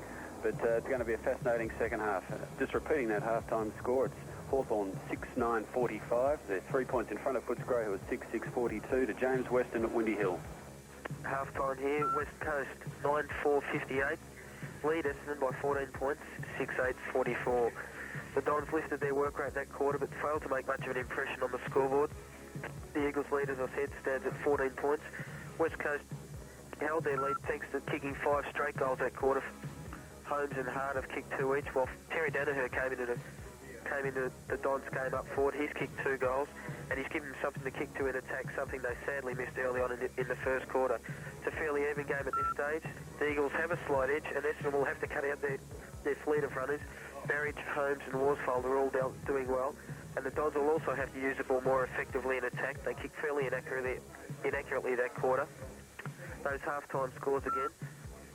West Coast 9-4-58, lead Essendon 6-8-44. Back to Charles Slade in the studio. Thank you, James Weston. Thank you, fellas. Just recapping, Collingwood 8 points up on Carlton, North Melbourne 36 points up on Fitzroy, Melbourne just 3 points ahead of Geelong, Hawthorn just 3 points ahead of Footscray, and the Eagles, surprisingly, 14 points ahead of Essendon at Windy Hill. Of course, football could never go ahead without the umpires, as much as they get abused and as much as they've been in the hot water with the VFA recently, although things have been quiet at the VFL Tribunal for a few weeks under the tutelage of Mr. Neil Busy. But just in case you've got some young people at home who might be thinking that becoming an umpire might be a good idea, Susie Struth has this report on how you earn the right to join the Men in White. In the cold and fading light every Wednesday evening in winter, the umpires of the Yarra Valley and Mountain District League meet to train, discuss performances and to fine-tune their boundary and goal umpiring skills. That's not so unusual. Most leagues do the same. But what makes the Yarra Valley lot different is their youth. John Shoulders is a member of the Umpires Advisors Board for the league and is also involved with the training. He explains his reasons for recruiting young. When I came in, we found that a lot of umpires were ageing. We had a situation that we didn't have any young umpires coming on. So the Umpires Board, which consists of myself and Kevin Spence and Bob Langford, decided that we'd take a youth policy. So through that policy, we encouraged young umpires, and the first year we put on 7 young junior umpires, and after we found that that was the way to go, we then encouraged more and more young umpires, and we have a situation now that we've got 25 young umpires in the age of 20 years of age. The training is thorough and professional, and former Richmond advisor and runner, Ray Brunton, is on hand to keep the boys in shape. Spin around, go back the other way. Lean forward a little bit. Okay? Let's do it. Tuck it up. Off the toes, tuck up. You bend your knee a little bit, keep your back straight, just lean forward. What do you suppose it is that gets the boys interested, first of all, in umpiring and not in actually playing? Initially, I think, to be honest, initially it's the money. They initially come along for the money because it's a good way of earning pocket money and having a run. After that, they won't stay. If they only come for the money, we found that some of the juniors that boys that come, they won't stay, they leave because it's too hard. But it's a chance to be active in football, a chance to be a part of a team. What got you interested? Well, I didn't really know what to do on Saturday afternoon. Turned out there was a sign up at school that they needed more umpires, so I rang up that phone number, and Jack Anthony got really interested in it. He told me to come down to training, so I did, and I've just kept umpiring since then. What is it about it you like, Jason? Well, the atmosphere is good. I just enjoy it. It's good. Well, we normally start training around about 5 o'clock. The boundaries and the field umpires train together because they train and do a lot of running. They'll probably do 6 or 7 miles plus their normal basic skills. Now the goal umpires, which is more of the younger boys, they also come along and they expected to train, but they train a different way. They train purely on their skills, and we set up the goals out there and they go through all their basic skills. Then when you come inside? Well, that goes from about 6 to 6:30. They then come in, get changed. Then any umpire that's been seen a week before is reported on by one of the 3 members of the board. He's given his report sheet, told to read it, and then he's asked to come back and speak to us about 5 or 10 minutes later. And we speak in a separate room and go through their report with them and say what they've done right and what they've done wrong. We're just not negative, we're also positive. If they've done something good, well, they get a rap. If they've done something bad, they get a rap. We have to just keep looking to the ball. It was an atrocious day. I bet you were cold. Also, there was a decision that you made which was quite critical. Right? Right. Now, you know what it was? Yep. The player was out of bounds, but the ball was in, and he'd held the ball out like so, and it was still in play. Now, you had good position, you made good position to see it, but it was a concentration lapse, right? So apart from that, right, decision-making was fine. Now, the only other thing which you've been knocked for in concentration, and I talked to you tonight on the track about this, is when you're running, always be looking into the ground and the play, not looking down at your feet. The VFL offers enthusiastic support and regularly checks on the umpire's progress. For the boys, to run with the VFL is a goal worth aiming for. And for John Shoulders and his team, it's a proud moment when one of their boys gets that chance. Tremendous, you get a feeling of success to see young umpires go down there and achieve what they want to achieve. They're in a man's world and they're expected to do a man's job, and they certainly do that. So it's a great rap for us, obviously the Umpires Board, but it's also tremendous for the Umpires Association. There's somewhere to go and they can see a light in the tunnel. So if you're interested, contact them as long as you enjoy being abused every Saturday afternoon by 30 or 40,000 people. Now, of course, they do a very good job and very important. Just before we return to the VFA, let's recheck those half-time scores in the 5 VFL matches. Firstly, Fitzroy trailing North Melbourne, Collingwood narrowly leading Carlton at half-time, Hawthorn just 3 points up on Footscray. Geelong trailing Melbourne by 3 points at home, and West Coast surprisingly leading Essendon perhaps by 14 points at Windy Hill. In our game, our match of the day, we've got Port on 10-12-72, 30 points ahead of Box Hill on 6-6-42, as we return you to Peter G and his cohorts. Thanks very much, Charles, and welcome back to North Port Oval, where we've just enjoyed the scones, and the cat was thrown amongst the pigeons well and truly last week at Preston. We said what a good job the ladies out there had done. Well, the Port ladies have taken up the cudgels. They say that they can do anything that the Preston ladies can do and better. They're going to bake a sponge in 2 weeks' time. Eunice says that she does a great sponge, but she's going to wait until we're doing a Coburg match so that Cleary can't get any of it. That's what she told me before the match. Back to things more important than the game here, where it's a 30-point lead for Port Melbourne. Though I sort of think they should be a lot more in front than that. As we said, 30 points on a day like this, it's not a winning lead. It's been one of those games, Pete. I think it's a richly deserved lead, and they could quite conceivably be a lot more in front. But analysing the game in its right perspective, I feel that they've got 2 focal forwards in Foley's playing very well, and in particular Allender at centre-half back's been thwarting many a Box Hill forward thrust. And more importantly, that centre bounce area, I feel Snedden's been playing very well. Here we see on replay a young guy there, Michael Quinn. It's good to see they're encouraging the youngsters and giving them a chance. And they've really they've used the ball a heck of a lot better, far more purposeful and direct. Here we see Witzel convert from a 40 to 50-yard region. But more importantly, as I said, they kick the ball much longer than Box Hill. Box Hill have flat out kicking the ball 20 or 30 yards, and they're so indirect. We see a guy like Pevitt who's playing quite well in terms of acquiring possession in the centre. but doing very, very little with it. That's a problem up there, isn't it, Sam? That forward line. Wolf's not doing enough. Is it a case of just the side not being skilled enough, Box Hill, just not being up to scratch? And, you know, you sort of hope as a commentator that they pick up a few things, but maybe Port are just too strong. Well, they are. You know, they're not a very tall side, are they, Box Hill? They're small, low to the ground. And as I said, they squander a lot of opportunity, and their forward thrust on occasions, we saw them handle a ball 6 or 7 times indirectly, as opposed to on the odd occasion when they have kicked long, they've looked quite good, looking for Kennedy and Wolf up forward. And they've looked a far more composed side. Hocking in the centre early doors started off very, very well and gave them first use of the ball. But I felt say on the game. Now, he's a player who's often in their best players in the ruck, but you know, he's taken the odd mark, but I think he'd really have to put in a bottler in the second half to give him a big chance out of the middle of the ground. And as I was saying earlier, they just aren't using the ball well enough, and the chances they've had, they haven't well, the statistics virtually tell the story here, Phil. You know, it's far superior for Port Melbourne in terms of the kicks, marking marginally ahead, handballs comparable. Well, perhaps the handball shows out what you were saying. They're using a lot of possession to get the ball up there into the goal square before they're virtually kicking the goal. A lot of the handball's been ineffective, and it's been a last-ditch resort, Peter, as opposed to Port Melbourne's handballing, which is very effective, and it's utilised for the right reasons. And look at that, 13 free kicks for a half of football. Yes. Not many, is it? And the big H. Harold Martin's team has received a mere 4, and I don't know if that tells us anything at all, Peter. Well, no, I think the umpires have been umpiring very, very well, very competently, Phil, as we say every week, of course. We love umpires, Sam. Let's find out the true story. Down on the boundary line, he's been in the rooms during half-time. Here's Ross Booth.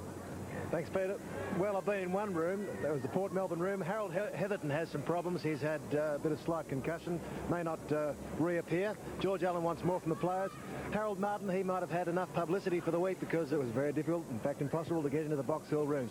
Perhaps Phil and Sam would tell us what he might be saying. Well, I think he's seriously got to look at his forward setup. That's one area which really needs rectifying and addressing it immediately. And I think more importantly than anything, I think they've just got to adopt a more direct approach to their game. I think, as I said earlier, that they're squandering a lot of opportunity by going wide, by short, ineffective play. And when the rebound does evolve, all these guys, because they're clustered and so close together, that when the rebound does evolve, they're caught so far out. And the likes of Mutimer and Foley, you know, just had a picnic because they've been virtually left unattended. And they're very, very classy players. They're good players even, you know, under enormous pressure, aren't they, Phil? Let alone when they've got yards to move in. And seeing George Allen there with a big smile on his face, that's a pretty ominous sight for Box Hill, I think. There's the man. He and Harold, of course, I think had words not so long ago. Oh, actually, it was in the first round out at Box Hill, I think, that George challenged Harold to some sort of contest after the game. What rules would they be applying by? The Marksby rule? The Marcus of Queensbury. Oh, well. I think it'd be whatever rules you like to bring into the contest. They slapped one another with a glove, did they, behind the Goss stand with revolvers. I don't know who I'd put my money on that pair. It'd be an interesting contest. But more importantly, as we said, 5 goals is not an irretrievable deficit to overcome. And I believe if Box Hill can kick a couple of quick ones in this opening third quarter, I think we've got a real ball game on our hands. Well, they're going from right to left, 30 points down. Here's Allender from half-back. He's just about generaled it from there. Mutimer leaves it behind. Quick handball out from the new chum Quinn. McCormack couldn't take it with him. Desperation from Collins. Now, here's Hart. Getting some shepherding from Cooper. Just took his eyes off the ball and paid the penalty. There's Harold Martin. He's going to be confined to that side of the ground for quite a while yet, Peter. 10 weeks. Well, he's got 8 after today.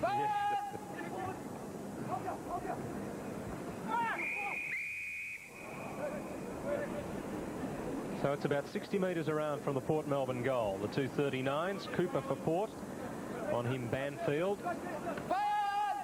Snedden. Witzel. Nicholson. Foley got the call and delivered it inch perfect. You're right on it, don't come over it. That's experience for you, isn't it? Ross. Oh, that's a shocking kick, but he's marked it. He's had the ball in an absolute string this afternoon, hasn't he? I think he's got some 25, 26 possessions. Well, I don't know what this has gained, but it's kept it with Port Melbourne. Witzel across to Strooper. 2 against 1. Off the ground, it's a goal from McCormack. That's his second, and there can't have been much daylight there. Plenty of boots and hands around, but he got it through them all. And after a minute and a half, 6-goal leaders are Port Melbourne. And what terrible defence here. We see the ball centred, well, not as well as we would have hoped. And there's the kick off the ground by McCormack. Box Hill should have rushed that over the line. Here's a chance for them. Nicholson out of the middle. He can kick this. Oh, well caught. That's a fine mark going back there by Cootie. The fingertip. And here's Dermott. Hart wrestling here, and might get the free kick. Yes, it's against Collins. No, it's gone the other way. Preston's been paid. Oh, just had it long enough. Right on, Billy. Paul Preston. Bombs to the edge of the square with a wobbly old punt. Cootie has it knocked away from him and then goes for the safety. Just before Sam said following a 25-26 possessions of amazing, Phil, but Paul feels statisticians just gave him the thumbs up sign. He's amazing, Sam Gigovic. Oh, the new Nostradamus. With his numbers. Well, in all fairness to the viewers, the irrelevant thing I omitted to notify was that I had 2 idiot sheets in front of me, one with 25, one with 26 on it. 2 idiots. So I'm perhaps not the genius that they might, or endeavouring to portray, Ross. 36 points the difference. That's very big of you, Sam, to admit that. You're not implying that one of those idiots was for me, are you? Well, I thought I'd win you all over by my modesty. In fact, there were no idiot sheets, and I just happened to have a stab. Hocking and Snedden. Preston. There's another one to Foley. Witzel thumps it clear. And right in front of us here on the eastern side of the ground. That media badge wasn't enough to get you into the Box Hill rooms, Roscoe. No, it wasn't. I'll be close for 3/4 time. I'll stand outside the fence. Was that on the full? Yes. It was against Collins and Roy Ramsey. Sam will be pleased, getting another possession. Looking for McCormack from the back. Mutimer. Kick 4, too far out to score. Short pass. To Hart. And Hart sends it high into the pocket. Awkward bounce for Banfield. It's fallen for Quinn on the left. But he's missed, unfortunately, for him. And for Port Melbourne. Yes, I bumped into a lady this morning up the milk bar and I was buying the bread and she told me that Port had romped the game in today. She might be right. Gee, there's some Port supporters live out that way, Phil. Big fly from Gleeson. She used to both the Cobra. Well, here's Foley. Man of the match gets it to Hart. Bounces it through to Struber. Swan telling him where to go. In the nicest possible way. Quinn and Preston off the ground. Well, that's Hart. Just winded, I think. Trainers will want to get him up right. McCormack.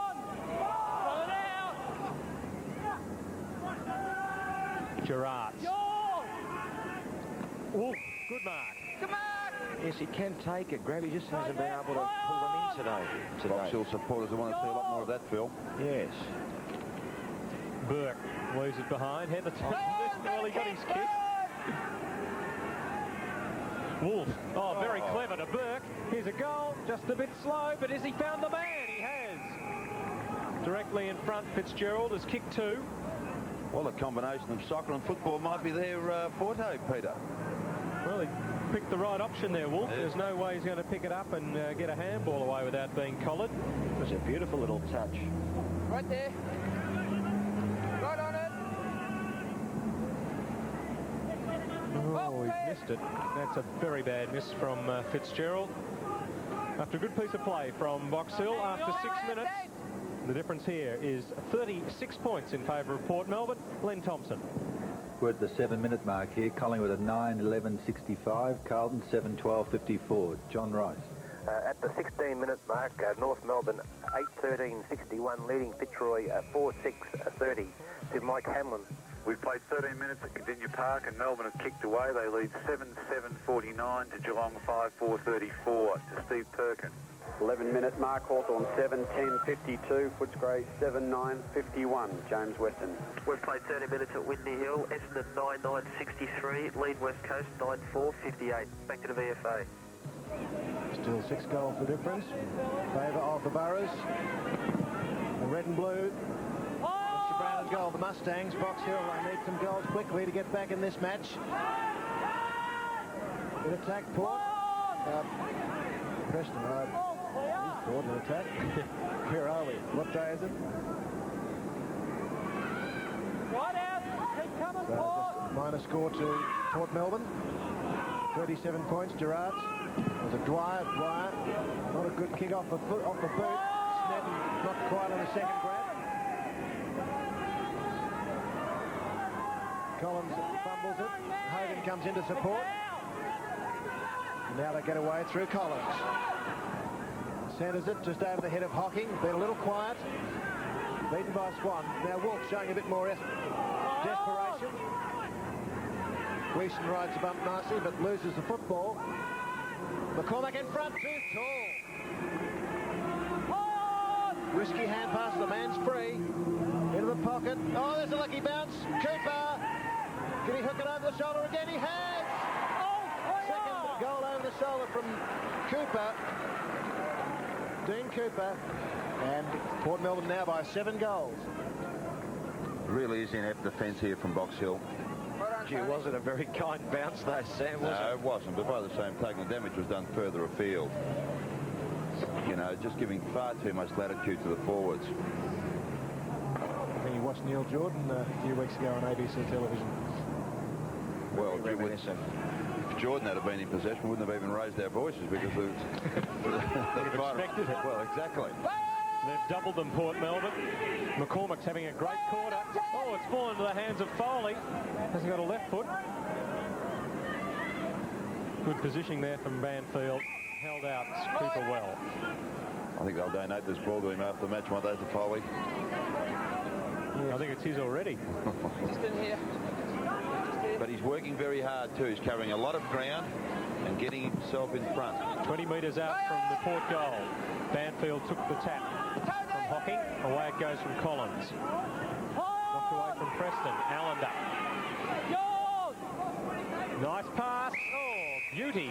Pinpoint landing there from young Quinn. You're right there. Don't go over it. To the edge of the goal square.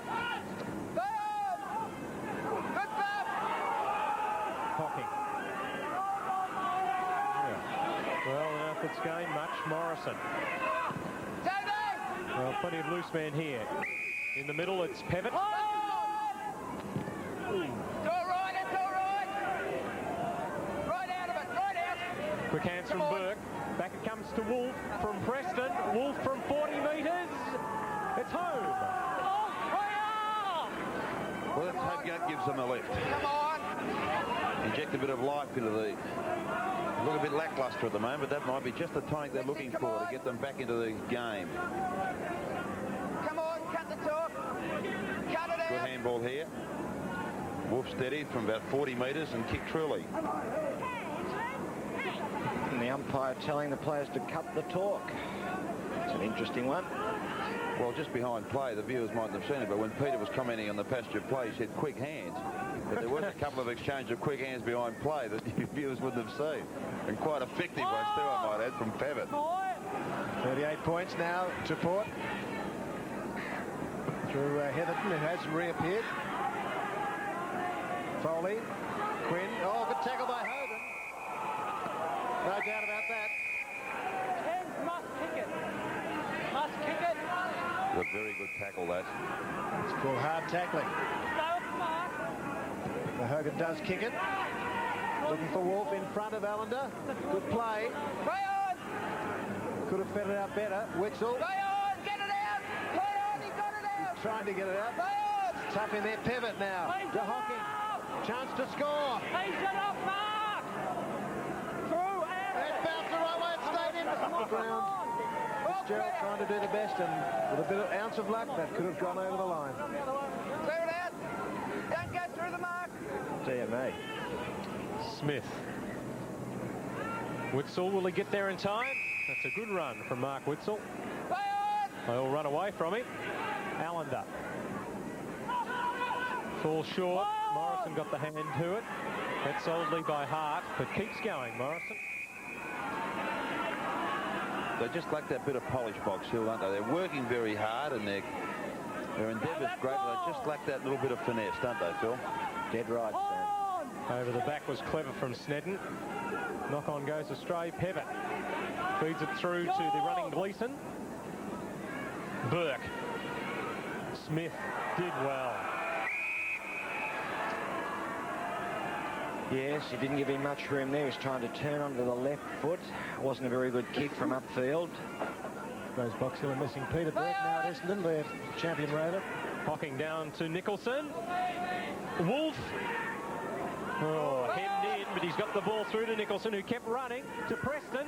He's 45 out. Fitzgerald, plenty of time, and through it goes. Fitzgerald gets his third. Missed an easy one earlier in the term. If that had gone through, things would be very interesting. Not that it isn't now. Box Hill starting to throw a bit at the Burrows. Yeah, well, yeah, good bit of play here. Put it over to Fitzgerald, and he makes a certainty of it. Runs in naturally. Guides the ball carefully. Yep, they've had, as I've been saying anyway, I think we both agreed, Sam and I, that they've had plenty of the play, Box Hill, but just haven't had the finesse to cap it off. Who knows, a couple of quick ones, they just might start to get the ball running a bit. Well, that opportunity emanated directly because the half-forward line, or the forwards in particular, worked very hard to keep the ball alive and entrenched in that forward line. Wolf's doing a little better too. Yes, he is, involving himself a lot more. Snedden in the middle for Port. We've got Swan in the centre, and Strooper roving, and Witzel ruck roving. And Witzel is penalised. There we go.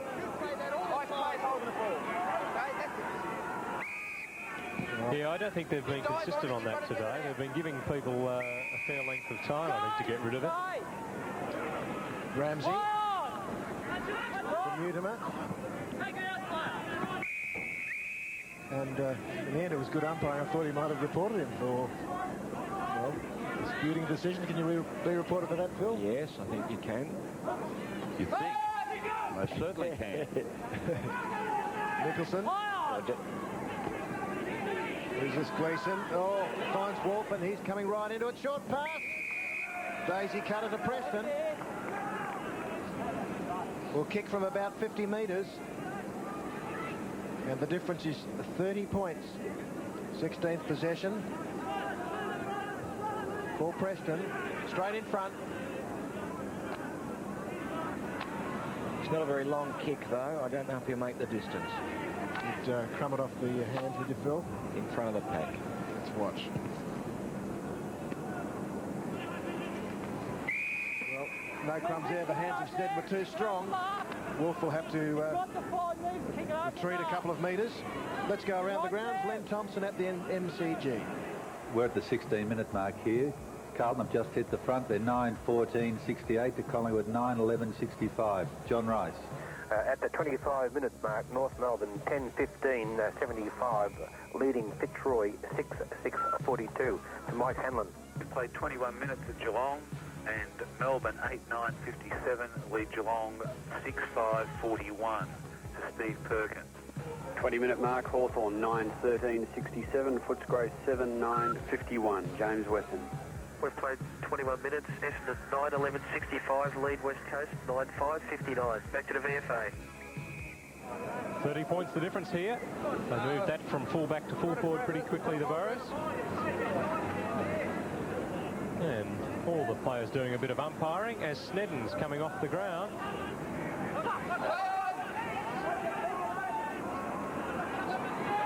Mutimer again capitalising on a mistake. Swan sweating on him. Morrison pushing him to the boundary. The experienced Swan makes his kick count, and McCormack some 40 metres out from goal. Difficult one. trying to improve the angle a bit, starting out a long way behind the mark. Not a bad kick. Oh, split the middle. Phil McCormack, 2 in this term. It's been a good quarter for him, not just in goal kicking, but he's been holding his marks, giving them something to kick to. He's kicked 3, and the difference is 6 goals. Yeah, a neat piece of play by Billy Swan there. Was pushed to the boundary, but still able to find McCormack with a nice little touch left foot. You see, the viewers can see that. That is a very long and difficult kick at goal, which he made a certainty of. Now for the Mustangs, Hocking. Foley gets it out. Brown forward to Nicholson. Quick exchange to Hogan. They're in to attack the Mustangs. Here comes Smith. And now Allender. That's a good-looking pass. Oh, and a good-looking mark. Came from nowhere. Banfield. Boxall coming wide over the head of Nicholson. He thumps it cleverly forward. Cootie does it well. Out to Witzel and now to Allender. Second kick in a matter of seconds to McCormack. That's good football. Yes, excellent. That is classic play. VFA football, isn't it? The long kick to a lead, and McCormack found space. 6th mark for him, Sam. He's a very effective player, Phil McCormack. Oh, we've seen him on previous occasions. He always plays very well. What about the kicking style, Sam? Well, unfortunately on that occasion, he missed. Kicked a difficult one. Look as if he slipped. Just a little bit wet down in that forward pocket. Collins. He hasn't got much. Brown now gives him a lead. That's the direction he goes. Ramsey front position. Brown does well. Who's he got the handball to? Fitzgerald. He can go again. Hocking. Got a man loose in the middle, Pevitt. Oh, ignores him.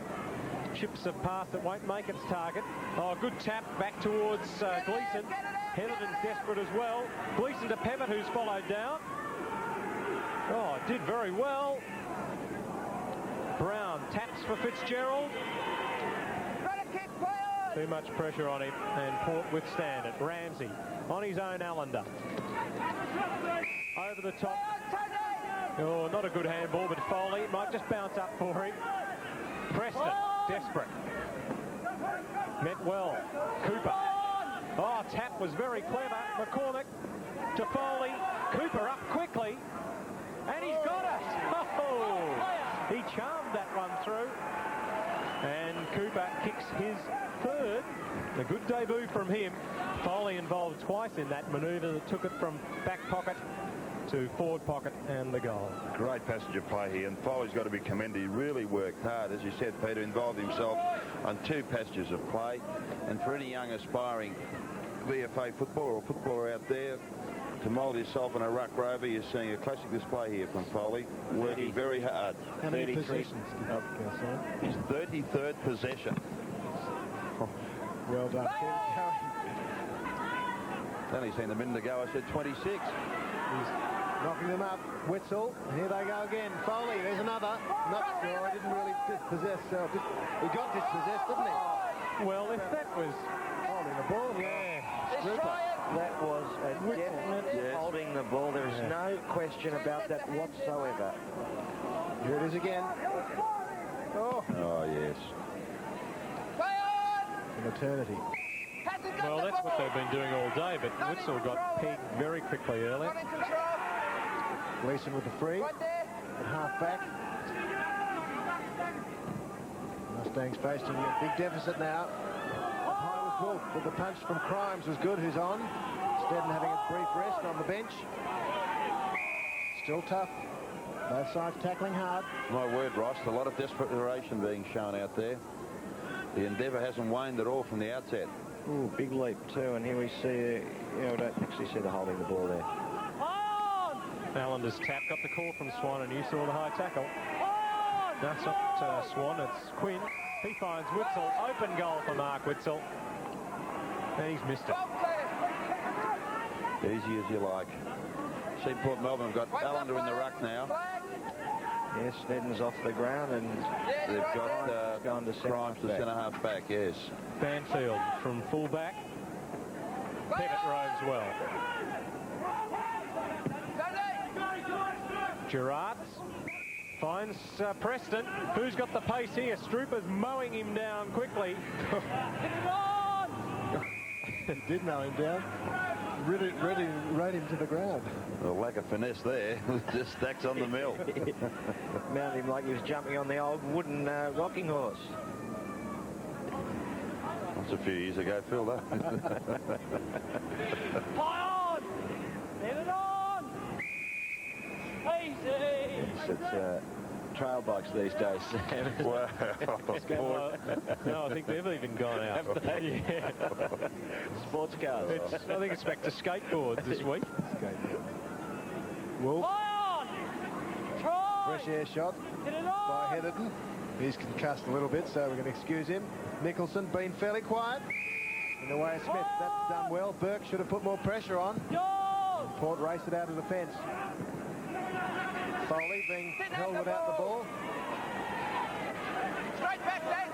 That's it, follow! Swan makes the lead. Into open space. On! Mine! Now Cootie. In for Quinn. Over his head, and Cooper. In fact, the kick was intended for Cooper. Quinn correctly left it for him. Been quite impressed by the young kid. He's really worked hard, led very well. Looks keen, Sam. Yes. Well, you would expect him to be keen with your first game, Phil. I think that's always exactly what George Allen wanted to get into this team, a bit of keenness. Cooper with his fourth goal attempt. And good enough. So Dean Cooper, first gamer and 4 goals. There's something about that out of flank. You know, I've been critical of sides persisting out, going out wide, and yet the number of goals that are converted from seemingly impossible angles is extremely high, isn't it, Phil? It seems to be a little bit more open out there, Sam. You come in from this side, the plate can get bottled up, and you're kicking, of course, the right footers are kicking from their wrong side, whereas out there you've got a more open goal face. Good pass there from Andrew Larkin to find Cooper. Brown beaten forward by Witzel. Mutimer makes the lead. It goes over his head. Cooper! Not quite. Quick hands to Mutimer. And he's missed. Well, That was nearly an exciting grab, wasn't it? Well, I think he could have been paid it. A couple of loyal Borough supporters there on screen. Morrison's kick. Taken out of it, Nicholson, but he gets up. Here's his opponent, Swan, pressured by Preston. And there's Peter Bradbury, the water boy, who will play for the VFA over in the West on Tuesday. That's great loyalty, isn't it? Club spirit. Hocking's handball to Nicholson. It's a little proppy, but he's found Brown. Thought Nicholson might have made his 100th game next week after that bump. No, I think it's his 99th in succession next week, but his 100th all told. That's a good mark from Cootie. He's played quite well too, Phil, hasn't Yes, he has been very reliable in the back pocket. Has to prop Foley. Puts the tackle in. Nowhere for Nicholson to go. Witzel's done quite well too this quarter, Sam. He's run through the middle and delivered the ball. Well, he's working a lot harder, Phil, covering a lot more ground, Witzel, and he's a very, very talented player. In fact, our stats man, Paul, has notified us he had his 19th possession just a moment ago. I was just going to say he probably had about 19 too. Mustangs in attack. Will something come of this? Fed out. Oh, free to Dwyer. Didn't have it. No doubt about that one. Certainly a stampede of Mustangs up there, wasn't it? George Allen's just bounced his head off the top of that judge's box after that decision. You're great, George. I know it wouldn't hurt your head, though, would it? No, the Mustangs need everything they can get at the moment. Right there. Trailing. Right there. Kick is a bad one from Dwyer. Didn't leave the boot well. Only travelled about 35 metres. Well, we've said all along, Phil, that they're not a good kicking side. They don't have a great deal of penetration with their kicks. And, you know, that was an example. You know, that was an easy goal, really, from 30 metres. It's inexcusable senior footballers not being able to well, that distance. You saw the contradiction there, Smith, or the comparison. Beautiful pass to Mutimer. Crimes hasn't had a good day. Exemplified there as Foley came in to try and shepherd him. He's down a bit in confidence, Crimes, hasn't he? We've seen him a number of times McCormack in ruck against Hocking. Taken by Mutimer. McMahon told he's hot. Tap on. Robertson. McMahon. Brown. Now Robertson, will he go again off the ground? Oh, the cross almost taken away. Here's Dermott, and he finds Witzel. Mutimer gives him the lead. Pivot.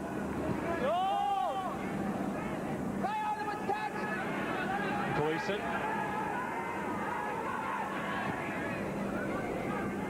Push towards the boundary, but he's found Nicholson. Over the top, I think this is Donahue. Out in the full. They really are handling the ball very poorly. Very, very poorly. Harold Martin, what can he do? 50 points they trail. Yes, a gentle shake of the head. A bit of worry, obviously. They're not using the ball very well and just being a bit outclassed, I think. 27 minutes gone. Third quarter. Looking for Allender, but it's Hocking who just edges Allender out. Box Hill Ruckman on the left. Oh, spectacular by Paul Wolf. And he's foreshadowed this a few times today, and finally he's taken the big spectacular marker. Yes, would have been handy if we'd seen a few of those earlier, I think, when Box Hill were just in there with a bit of a chance. Thanks, David. Right there. He's tempting to mark it down. He's 20 metres out. The man on the mark is 20 metres from goal. Wolf will kick from 30, directly in front. And there was no doubt, once it left the foot, second goal to Paul Wolf. Yes, well, as we mentioned a number of times, Box Hill was certainly looking forward to him duplicating that effort a lot more over the next quarter and 2 or 3 minutes that remain of this third quarter. Decent grab, wasn't it? Oh, excellent, superb grab. And he is one guy that is capable of converting because he can kick a long way, and he's an accurate kick for goal. Witzel's tap. Knock on from Strooper. Pivot misses. McCormack heard the call. Handball was too long. Brown. Mustangs fighting one another. Hogan has been penalised. Gee, terrible umpire, wasn't he? Yeah, they've got to give them some protection. He endeavoured to get the ball, keep it alive. Mutimer to the edge of the square. Jarrett's.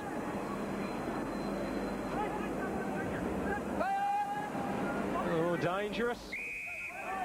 Spowden Banfield. Interchange. Hart coming on. Well, Fitzgerald put under pressure by the handball. Allender. Brown the tackler. Knock on from Foley. Beautiful to Witzel. Now into the open goal for Larkin. Yes! All resulted from a mistake from Box Hill again. That inept handball, and why they persist on giving a handball when it's not necessary, I don't for the life of me comprehend, Phil. No, yes, as we said, mistakes, but gee, look at this bit of play here by Witzel. He sizes it up, waits for the player to make the distance and puts the handball in perfect position for Larkin. Runs in and right through the middle. That's a very good bit of play, all coming from a mistake, though. Well, again, it's a 50-point lead. Box Hill, can they get one before three-quarter time? Nicholson. They can't. So Port have put 20 points onto their half-time lead and looking a good thing with 1 quarter of football to go here at Northport. Looking at the major goal kickers up to three-quarter time. Mutimer has 4 for Port Melbourne, 3 to McCormack, who got 2 in that term. There's also 4 goals for Dean Cooper, and he kicked 3 in that quarter. And for Box Hill, their major goal kickers, Darren Fitzgerald with 3 and Paul Wolf got 2 goals in that term. But a really monumental task confronts Box Hill with a quarter of football to go. It's Port Melbourne who lead by 50 points. We'll have highlights of that term shortly. But here's Charles Slade. Okay, thank you, Peter G. Now, Box Hill got a reputation for second-half recoveries, but I think 50 points down in the third quarter to Port Melbourne might be more than they can handle. We'll go back in just a few minutes to see if in actual fact that is the case. Now, a few problems with Len Thompson at the MCG, where I can tell you in actual fact that Collingwood are back in front at three-quarter time. We'll get a full wrap from Len shortly, but right now let's go out to John Rice at VFL Park to report on the North Melbourne Fitzroy game. Take it away, John. Well, at three-quarter time, North Melbourne led by 26 points. 10, 15, 75 to Fitzroy, 7, 49. Fitzroy improved a little in that quarter, but they still require a big effort if they're going to pull this game out of the fire in the last quarter. For most of the day, North have dominated the trend of play and are well on top of Fitzroy at this stage. Once again, at three-quarter time, North Melbourne 10, 15, 75, leading Fitzroy 7, 49. Over to Mike Hanlon. Three-quarter time at Cardinia Park in Melbourne, 10-10-70 have kicked right away from Geelong, 6-6-42. Melbourne threatened to break away right throughout that quarter, but as in the second quarter, Geelong stayed in there, held on grimly, and kept the deficit to a minimum with great tenacity. Both sides were well down on the forward line, but the sheer weight of leather gave Melbourne enough of the play to stretch a 28-point lead at the break. Melbourne's running players in Wilson, Yates, Stretch, Newport and Jackson gave them plenty of drive in that quarter. Wilson in particular almost knocked up getting kicks and is clearly the best on the ground at three-quarter time. David Williams was moved from the wing to the forward pocket late in the quarter, and 2 goals in 60 seconds showed that his rightful place is on the Melbourne forward line. The toughness and spite is still in this game, but the tide's definitely turned in Melbourne's favour and they appear set for a hard-fought but comfortable win. Just repeating those scores, Melbourne 10-10-70 to Geelong 6-6-42 to Steve Perkin. It's a 9-point lead to Hawthorn at three-quarter time. They're 10-13-73, Footscray 9-10-64. Another great quarter of football, very physical. Game really could go either way at the moment. Footscray, without Tony McGuinness, he went off in that quarter with a badly cut eye. Brian Rawle has been reported by 2 umpires. It's going to be a very tight last quarter, and I think it's going to depend a lot on who gets on top across the centre line. That seems to have been the controlling line in this game. Just repeating the three-quarter time scores. It's Hawthorn 10-13-73, Footscray 9-10-64 to James Weston. Three-quarter time at Windy Hill, West Coast 11-6-72, Lee Deston 9-12-66. The Bombers' older players in Terry Danaher, Timmy Watson and Daisy Williams got them back into the game that quarter, while Essendon's defence also tightened up and kept West Coast to just 2 goals. It was only a goal to Brendan Hutton in time on that saw West Coast edge back in front. Essendon's kicking to the Social Club end this last term. It's got a tradition of storming home to that end, playing slightly the better, and I think they'll come home and earn the 4 premiership points today. Repeating those three-quarter time scores. West Coast 11-6-72, lead Essendon 9-12-66. Back to Charles Slade in the studio. Thank you, James Weston. And I think in actual fact that Neil Busy will actually be busy on Monday night for the first time in several weeks with Brian Royal reported. I believe we've got Len Thompson in life again at the MCG. Len, are you there to bring us up to date on Carlton Collingwood? Thank you, Charles. Yes, we are here with a 9-point lead to Collingwood at three-quarter time, 11-13-79, Collingwood to 9-16-70. Outstanding quarter of football. The whole game has been magnificent here, with both teams vying for the right to try and get in front. Carlton did hit the front in that quarter, which was only short-lived because Barwick kicked a goal for Collingwood to put them back in front. The game, we talk about big men and all that, the control games. Carlton brought on the smallest man on the field, Fraser Murphy, at half-time, and certainly with that lightning pace really kicked on and made Carlton a lot faster around the packs. Collingwood were able to forge forward. They playing well. Dacos has been an excellent player for them today, and for Carlton, probably Silvani's been their best player so far. Three-quarter time scores again, 9-point lead to Collingwood, 11-13-79 to Carlton, 9-16-70.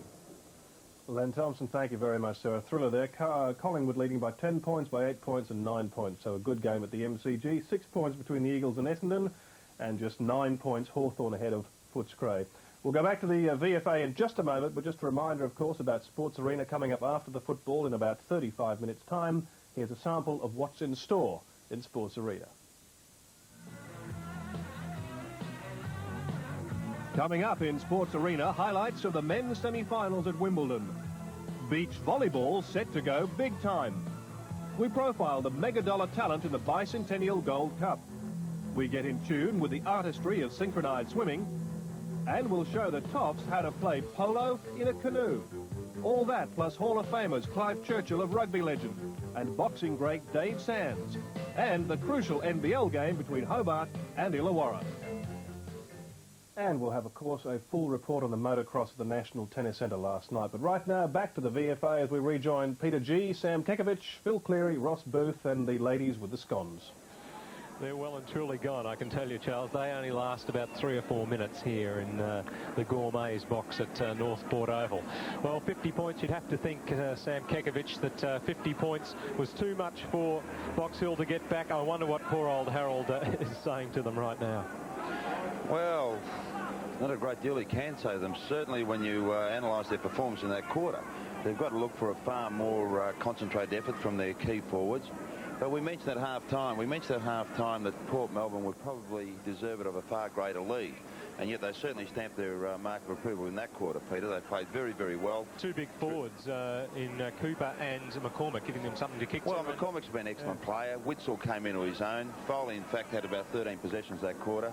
Witzel had somewhere in that vicinity. And they've been very, very good players. Mutim has been an effective half-forward. But generally, they've been using the ball a heck of a lot better than Box Hill. Box Hill, you know, have been squandering possession, inept handball, you know, terrible defence.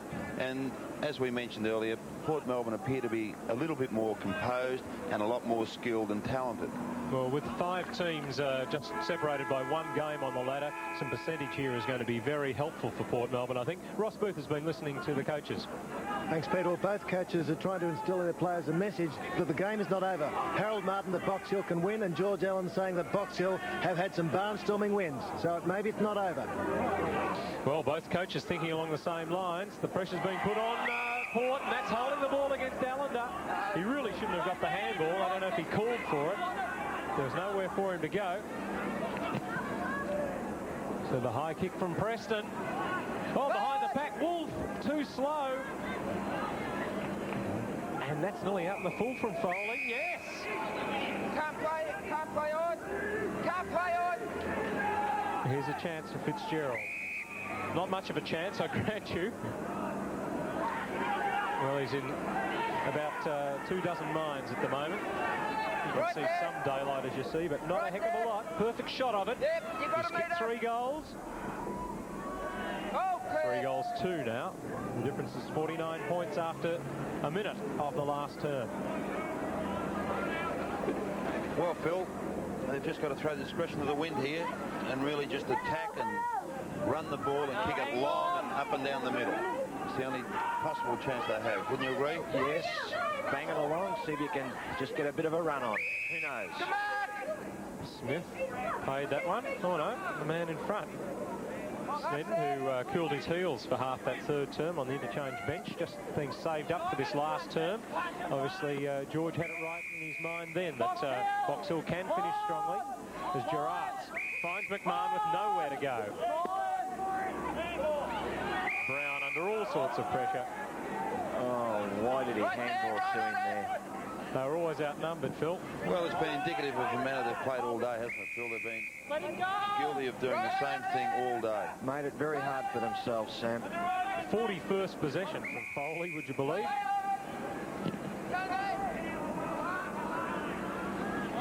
Chance now for Larkin. McCormack's behind there with Mutimer also. He got it through, McCormack. Heatherton. 2-on-1 that favours Box Hill. Banfield's tap. Front position well kept by Cooper. Gets it across here towards Larkin, who runs it through from behind. Cooper kept it in well there. And Larkin. Andrew, no relation to North Melbourne's Matthew. Gets a fair purchase of the ball, Cooper. Makes the defenders work very hard to take the ball off him. Banfield finds Bevan.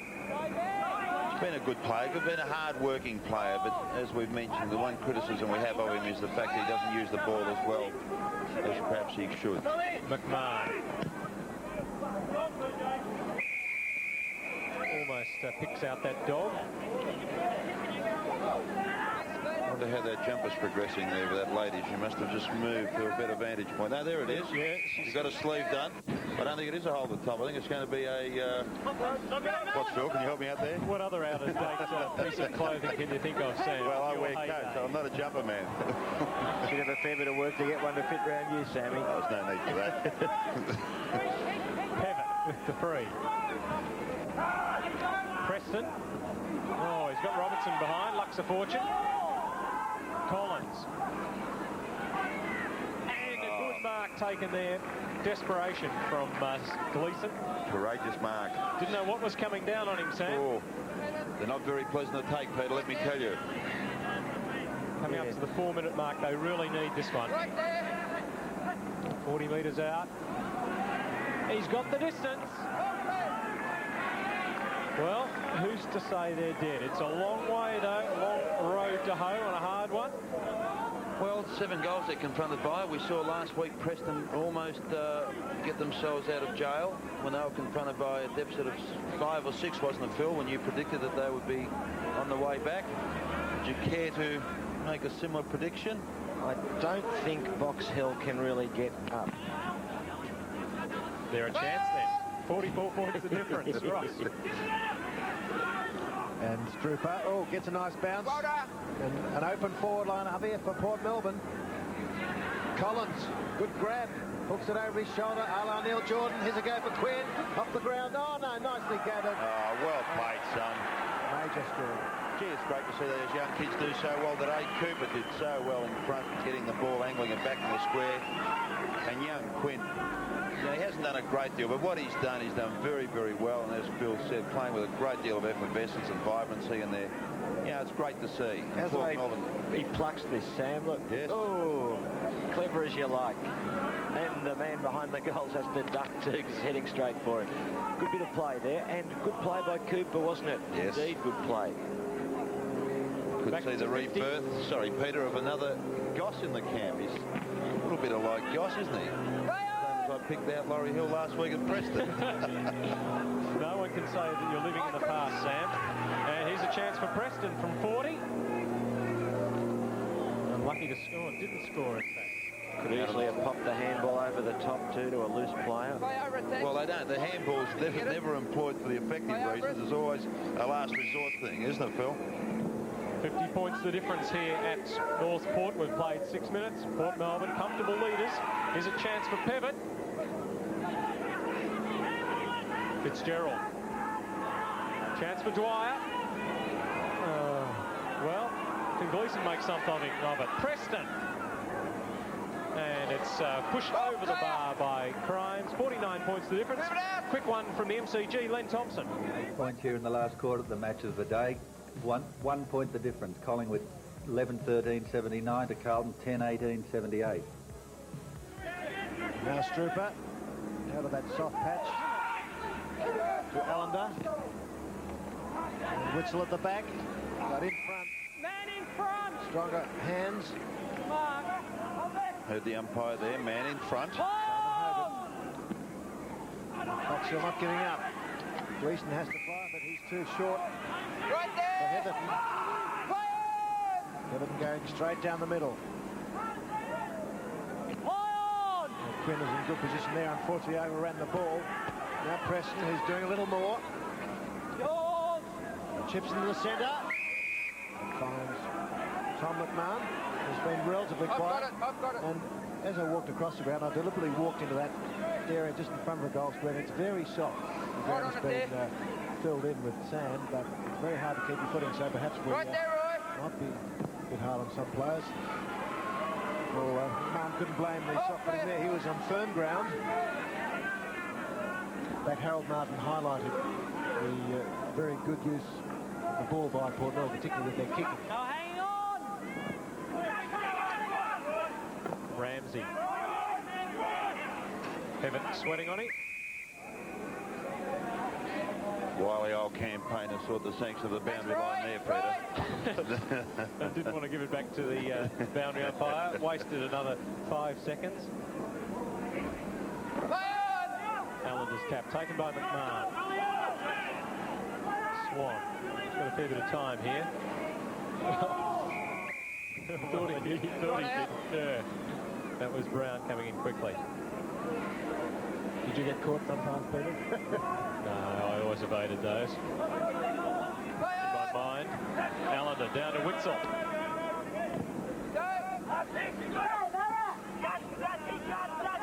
Gerards loses one. Got two players here. Pevett, Morrison, Nicholson wants to square it now. Smith went one-handed. Wolf. Grimes against Hocking. Oh, Preston. Oh, Smith goes for the boundary line. Or Snedden. I think the boundary was his first option, and he found that. Hocking's at full forward. I guess they're hoping for another big quarter from him. George is mystified over the proceedings. Preston on the left. Where's he gone? Come on. Fitzy. Well, they're showing a bit of spirit at least, Box Hill, in this last quarter. Good strong mark there. So Darren Fitzgerald has kicked 3 goals. He's missed a number. 15th possession. The forward pocket. Right there. Harold Martin's critical of him missing easy goals, so he's made amends now. That's his fault. I think it's also worth mentioning, Ross, some weeks ago Box Hill overcame a 10-goal deficit, if you recall, against Springvale, I think it was. Preston, wasn't it? Against Preston, sorry, yes. They were 10 goals behind in the last quarter, and they overcame that and ended up winning by about 2 goals, I think it was. I think it was Hocking at full forward. He kicked 6 or 8, something like that. Yeah, they were about 10 down, I think, about the 20-minute mark of the third quarter. Around about 9. So there's the difference, 42 points. Pevett, the centre, dispossessed. Witzel, he's been a good player. Gleeson goes down, gets the free. Right there. 6 goals down at three-quarter time. Ended up winning the match by some 22 points. Right. Bolton, who's in the VFA squad, kicking 7. Nicholson off the ground, intercepted half forward. Which way's McMahon going? Feeds it back. Morrison. Can he find somebody? The back wall! Great mark. And Ramsey felt that one, knee right in the middle of the back. It was always going to be his, wasn't it? Oh, good grab. Perfect ride. Eyes firmly focused on the ball. This will bring it back to 6 goals. Well, he's got to kick it. Right out. Has he got firm footing? Let's look at that. Looks pretty good there. He's kicked 2.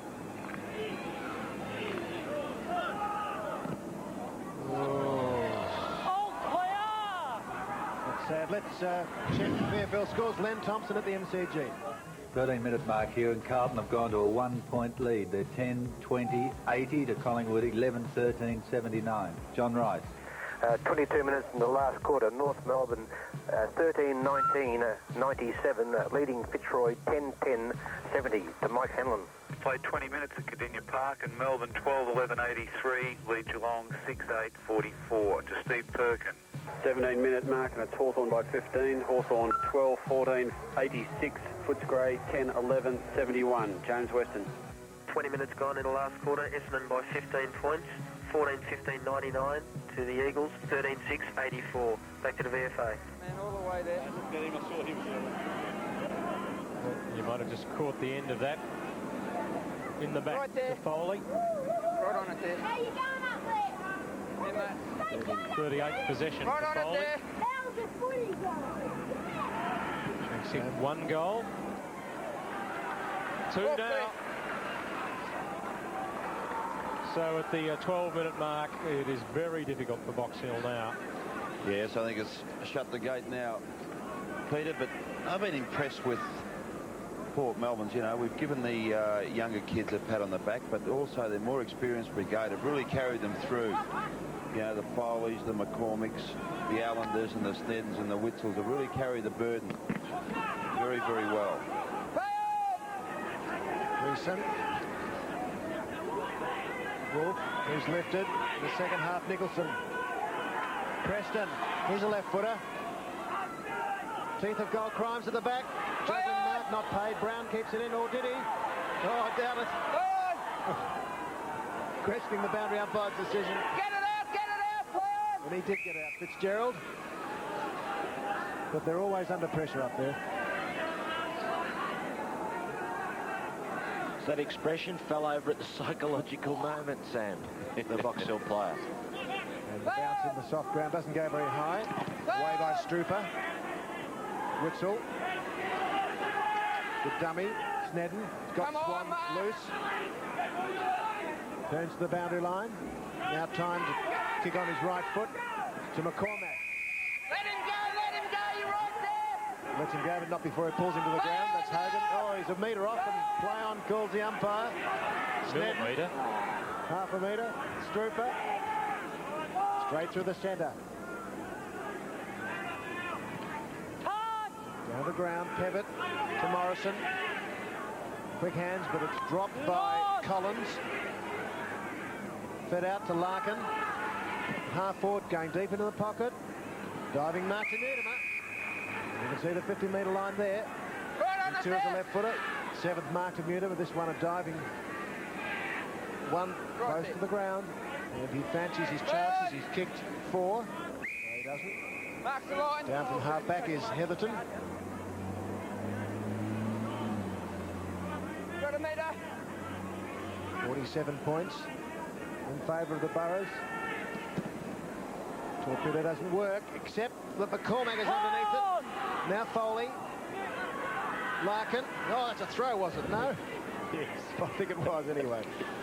Umpire must have been obscured. Gleeson gets one around the face. Gee, you'd have to protect them as well. You're not a coach. No, $2,000 fine for me. Sam's got about $6,000 up today. Strooper, Foley. McCormack. And here's Quinn. And it's all Port. There's a high tackle. And finally we got one. You got him too high. 47. It's a free kick. You must kick it. Come around towards the fence. Port. Right. Really is a great innovation, this. Play on. Well, almost Of having the umpires wide, I meant. Cooper as Mutimer goes for home. And a good long look. I thought 4-4. Explain that one, I thought you were talking about football. Great innovation football. The umpires being wide, it must help the viewers enormously. It certainly is helpful here. 48 points of difference in favour of Port. Witzel played a good game. Chance for Larkin. Hogan has it knocked out of his hands. Dwyer goes to the boundary line. Deliberate, that is. I reckon they should get rid of that rule unless they start paying it. Well, after 16 minutes of the final term, any chance Box Hill had been snuffed out by an equally determined Port Melbourne. As it's handed off by that man across to Newtimer. He finds Swan, that man being Foley. They've just got better skills under pressure. You know, they're handling the ball a lot more effectively. Smith goes off. On comes Dermott. Out of the cocoon, he's been wrapped up there all afternoon. Swan's kicked one. Almost for McCormack. Well, the man in front could be paid here. Cooper. I think he'll have to come back. It's really been a fine for him, Cooper, hasn't he? He's gone the shorty again. And really, there wasn't much margin for error there. Rushed through for a behind. But certainly Port Melbourne's skills under pressure, Phil, have been far superior, haven't they, to Box Hill?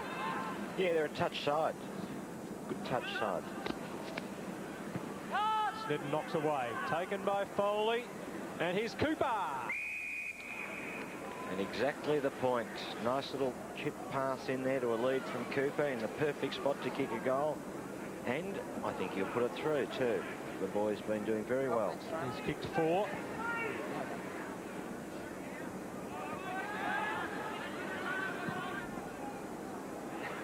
Look, you guys are wishing. Say nothing.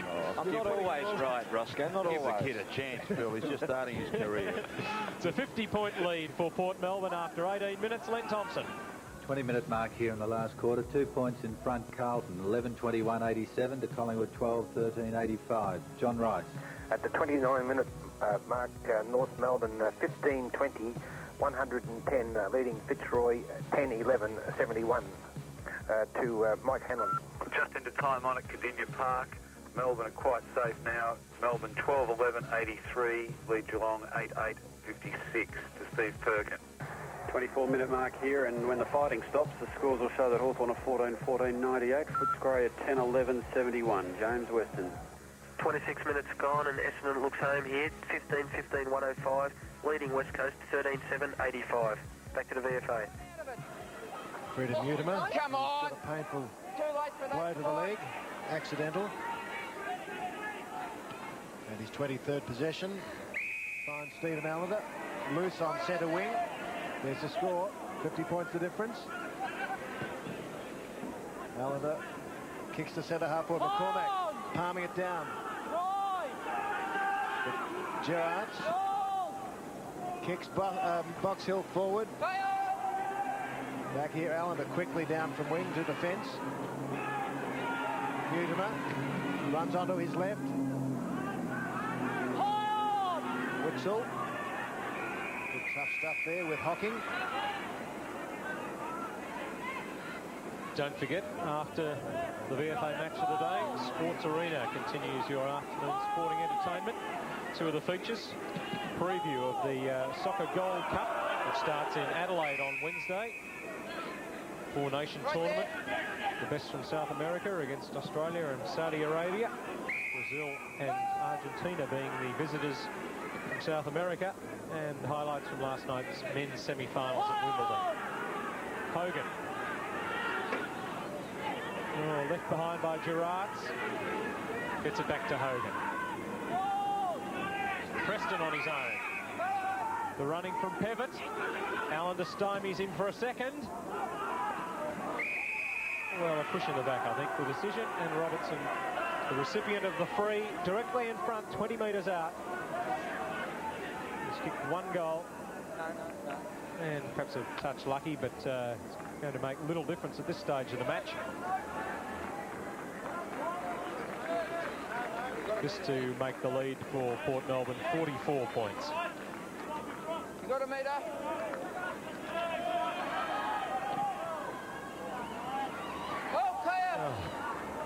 Well, just about lost count of those easy goals that have been missed by Box Hill. Absolutely cardinal, Peter, you're right. Sam, we don't pick, of course, man of the match, but anyone stand out? Well, I think you have to see if we can get it right. Have a close look at Foley, I would suggest. Yes, a game prediction. Witzel to the wing, marked by Morrison. Gerrards. Pevitt. Now, who can haul down the big one? It's 2-on-2. Two number 7, Swan and Brown wrestling. Ramsey has support from Allender, and he's put it out the hole. Foley's opponent, Pevitt, has had 34 possessions. Yes, but as we mentioned regarding Pevitt's game, he's battled very well and done very well. Final score there, North Melbourne. Good winners over Fitzroy. Well, getting the 5th spot, North. Snedden for Port. Into centre field. McCormack, good hand pass.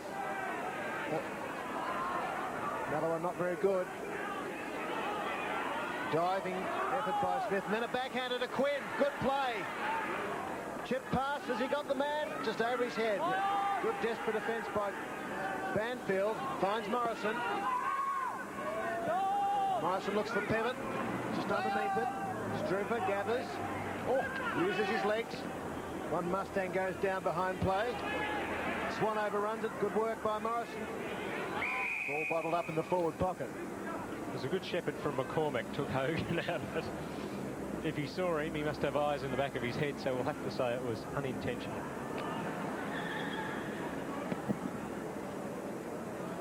Well, awkward bounce for the Mustang backs. Witzel reads it well. Knock on from Dwyer, only as far as Cooper. We know he can hook these. That's not the legs. Gerrards. While they're mucking around here in the back line, safe for the moment, Len Thompson. 25-minute mark here, Collingwood have gone to a 4-point lead, 13-13-91 to Carlton, 11-21-87. Back to the VFA. Well, they deserve to be punished there, Box Hill, with all those little handballs. It was bound to come unstuck. But behind makes it 50 points the difference. We've had 23 and a half, nearly 24 minutes. The final quarter, pivot. High 30s possessions for him. To Collins. Oh, he runs full measure of distance. And again. Now drives it. Oh! Robertson should have been paid a very push right in the middle of the back. And Port out of defence. Heatherton went to handpass, then lost it. Now gives it to Allender. And he's played well. And he's got Smith loose in forward pocket. And the defender looks for the short one. Brought in by Quinn, is it? Down he goes. Heatherton, I think. Heatherton it was. Now Larkin finds Heatherton. Ducking and weaving on the left foot. And he's missed.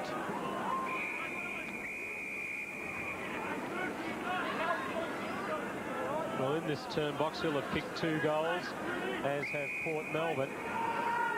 Port Melbourne have kicked 5 behinds in the term, and so have Box Hill. McMahon flew, and that left Ramsey on his own. Port Melbourne have accounted for Geelong quite convincingly at Cardinia Park. A bit of a slog. Who did I say? Port Melbourne. They're playing well. Well, this is Hogan trying to push McCormack into the dirt. Good bump. Yes. Yes, Morrison put himself in.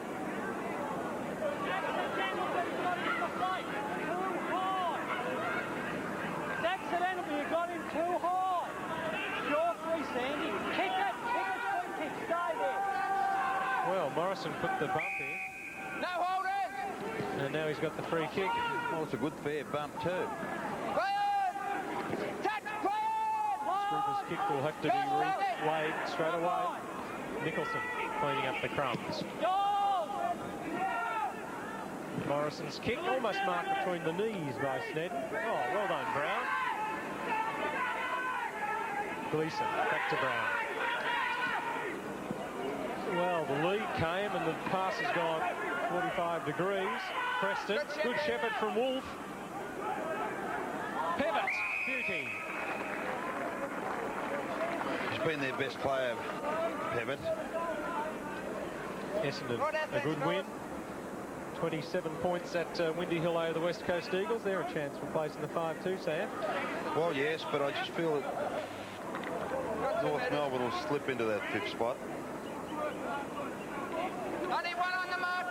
36th possession with that mark for Drew Pivot.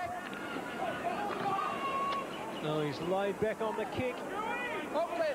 And got it though, so that makes a pleasant change. Let's go quickly to Len Thompson at the MCG.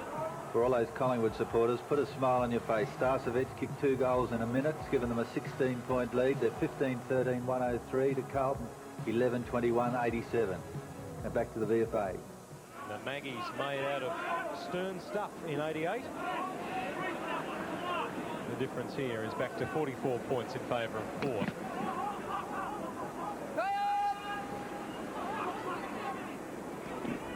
Dwyer's kick smothered. Gleeson can go again. McCormack volleys it out of his hands. Taken away by Larkin to Swan. Front position is for Witzel. And the man sweating ends up with it. Hogan. Pivot fended it off. And taken by Swan. Hogan got a hand in there. Collins wants to go in with Swan. Nicholson's kick meantime spilt on the wing. Strooper finds Witzel. He's been a good four-quarter player, Mark Witzel. Yeah, he's played a superb second half. Oh, the little fellow, yes. Good mark for Quinn. Well, there's not much of him, but what he's got, 50-metre penalty. He puts into his football well and truly.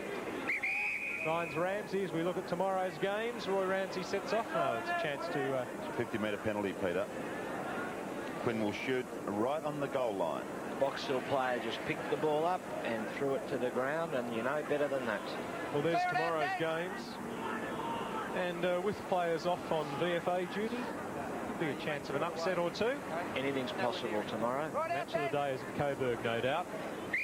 The Lions up against the Bullheads. And it's good to see Quinn getting on the goal-scoring sheet. 2 for him. And the difference is back to 50 points, I think. We've played 28 minutes.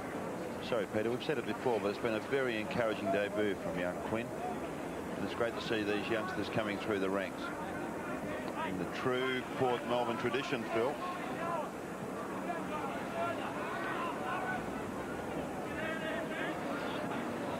And here at Port Melbourne, next Saturday, live, Preston against Sandringham. They improved their form of late for Zebras. Preston. Well, tomorrow we'll see what they're like against the top side, but they've been going so well of late as Wolf tried something fancy. McMahon gives it back to Crimes. It is a bit of a crime at the moment. Straight through the hands of Nicholson. Tap back from Dwyer to Hocking. The big fellow shows some toe. And kicks it behind. There's a lack of thought in their forward movements. Box Hill. Yeah, I think they they're missing Bolton up there too. Sneddon has it spoiled. Preston. Hart to Heatherton. Trying to make an impression. Taken well there by Larkin. Now tries to feed it on to Quinn, who is making position for him. Oh, throws the dummy beautifully. And here's Foley to cap it off with a goal. Very unselfish. Easy one for Cooper. That's his 4th. A good team goal makes the difference 55 points for Port Melbourne as we tick up to 30 minutes gone in the last term. Well, it was an excellent passage of play, once again involving the debutant. Quinn. Lovely handball, yes. And good thinking by Foley. Knows that there's a man in the square, runs the distance hard, sets the goal up, unselfish. Good play. Good play all round. No blocking. For Dean Cooper. No blocking. And Hawthorn at the Western Oval. That's a good win for them over Footscray. A bit of a danger game, but they keep on motoring the top side in the VFL. As Port starting to consolidate their place in the 4 in the VFA. Bit of percentage for them here today too, as Strooper keeps that out. Don't know who's trying to fool. He didn't con you, Peter, did he? Nah, look, right on top of him.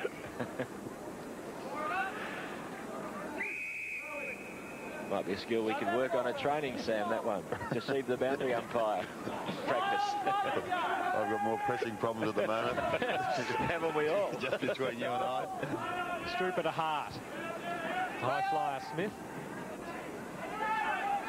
On hands and knees, Preston leaves it behind. Oh, pas de deux there from Hogan. Strooper. They're running it right up to the goal line. Quinn. Back to Foley. Caught well by Collins. Hocking caught by Quinn. Preston. Oh, dear, oh dear. An age there. There's Quinn feeding it out to Heatherton. If he gets balanced, he'd be a chance. Oh, here's Cooper in kick his 6th. If it'll come to him off the carpet, it would not bounce. Oh, very clever. Nice little tap, and McCormack puts it through right on the siren. Phil McCormack gets his 4th, and that's a 61-point victory for Port Melbourne. And that will be very handy as we get up towards finals time. And percentage is vital. Looking at their goal kickers. 5 for Dean Cooper on debut. 4 to McCormack, 4 to Mutimer, 2 to Quinn, Foley, singles to Witzel, Swan, Larkin and Strooper, while for Box Hill, 4 to Fitzgerald, 2 to Wolf, singles Nicholson, Brown, Robertson, Pevitt, Preston, Gleeson. So convincingly in the end, Port Melbourne victors here today, and I think they thoroughly deserved it, gents. Yes, I think there's no doubt that they deserve that.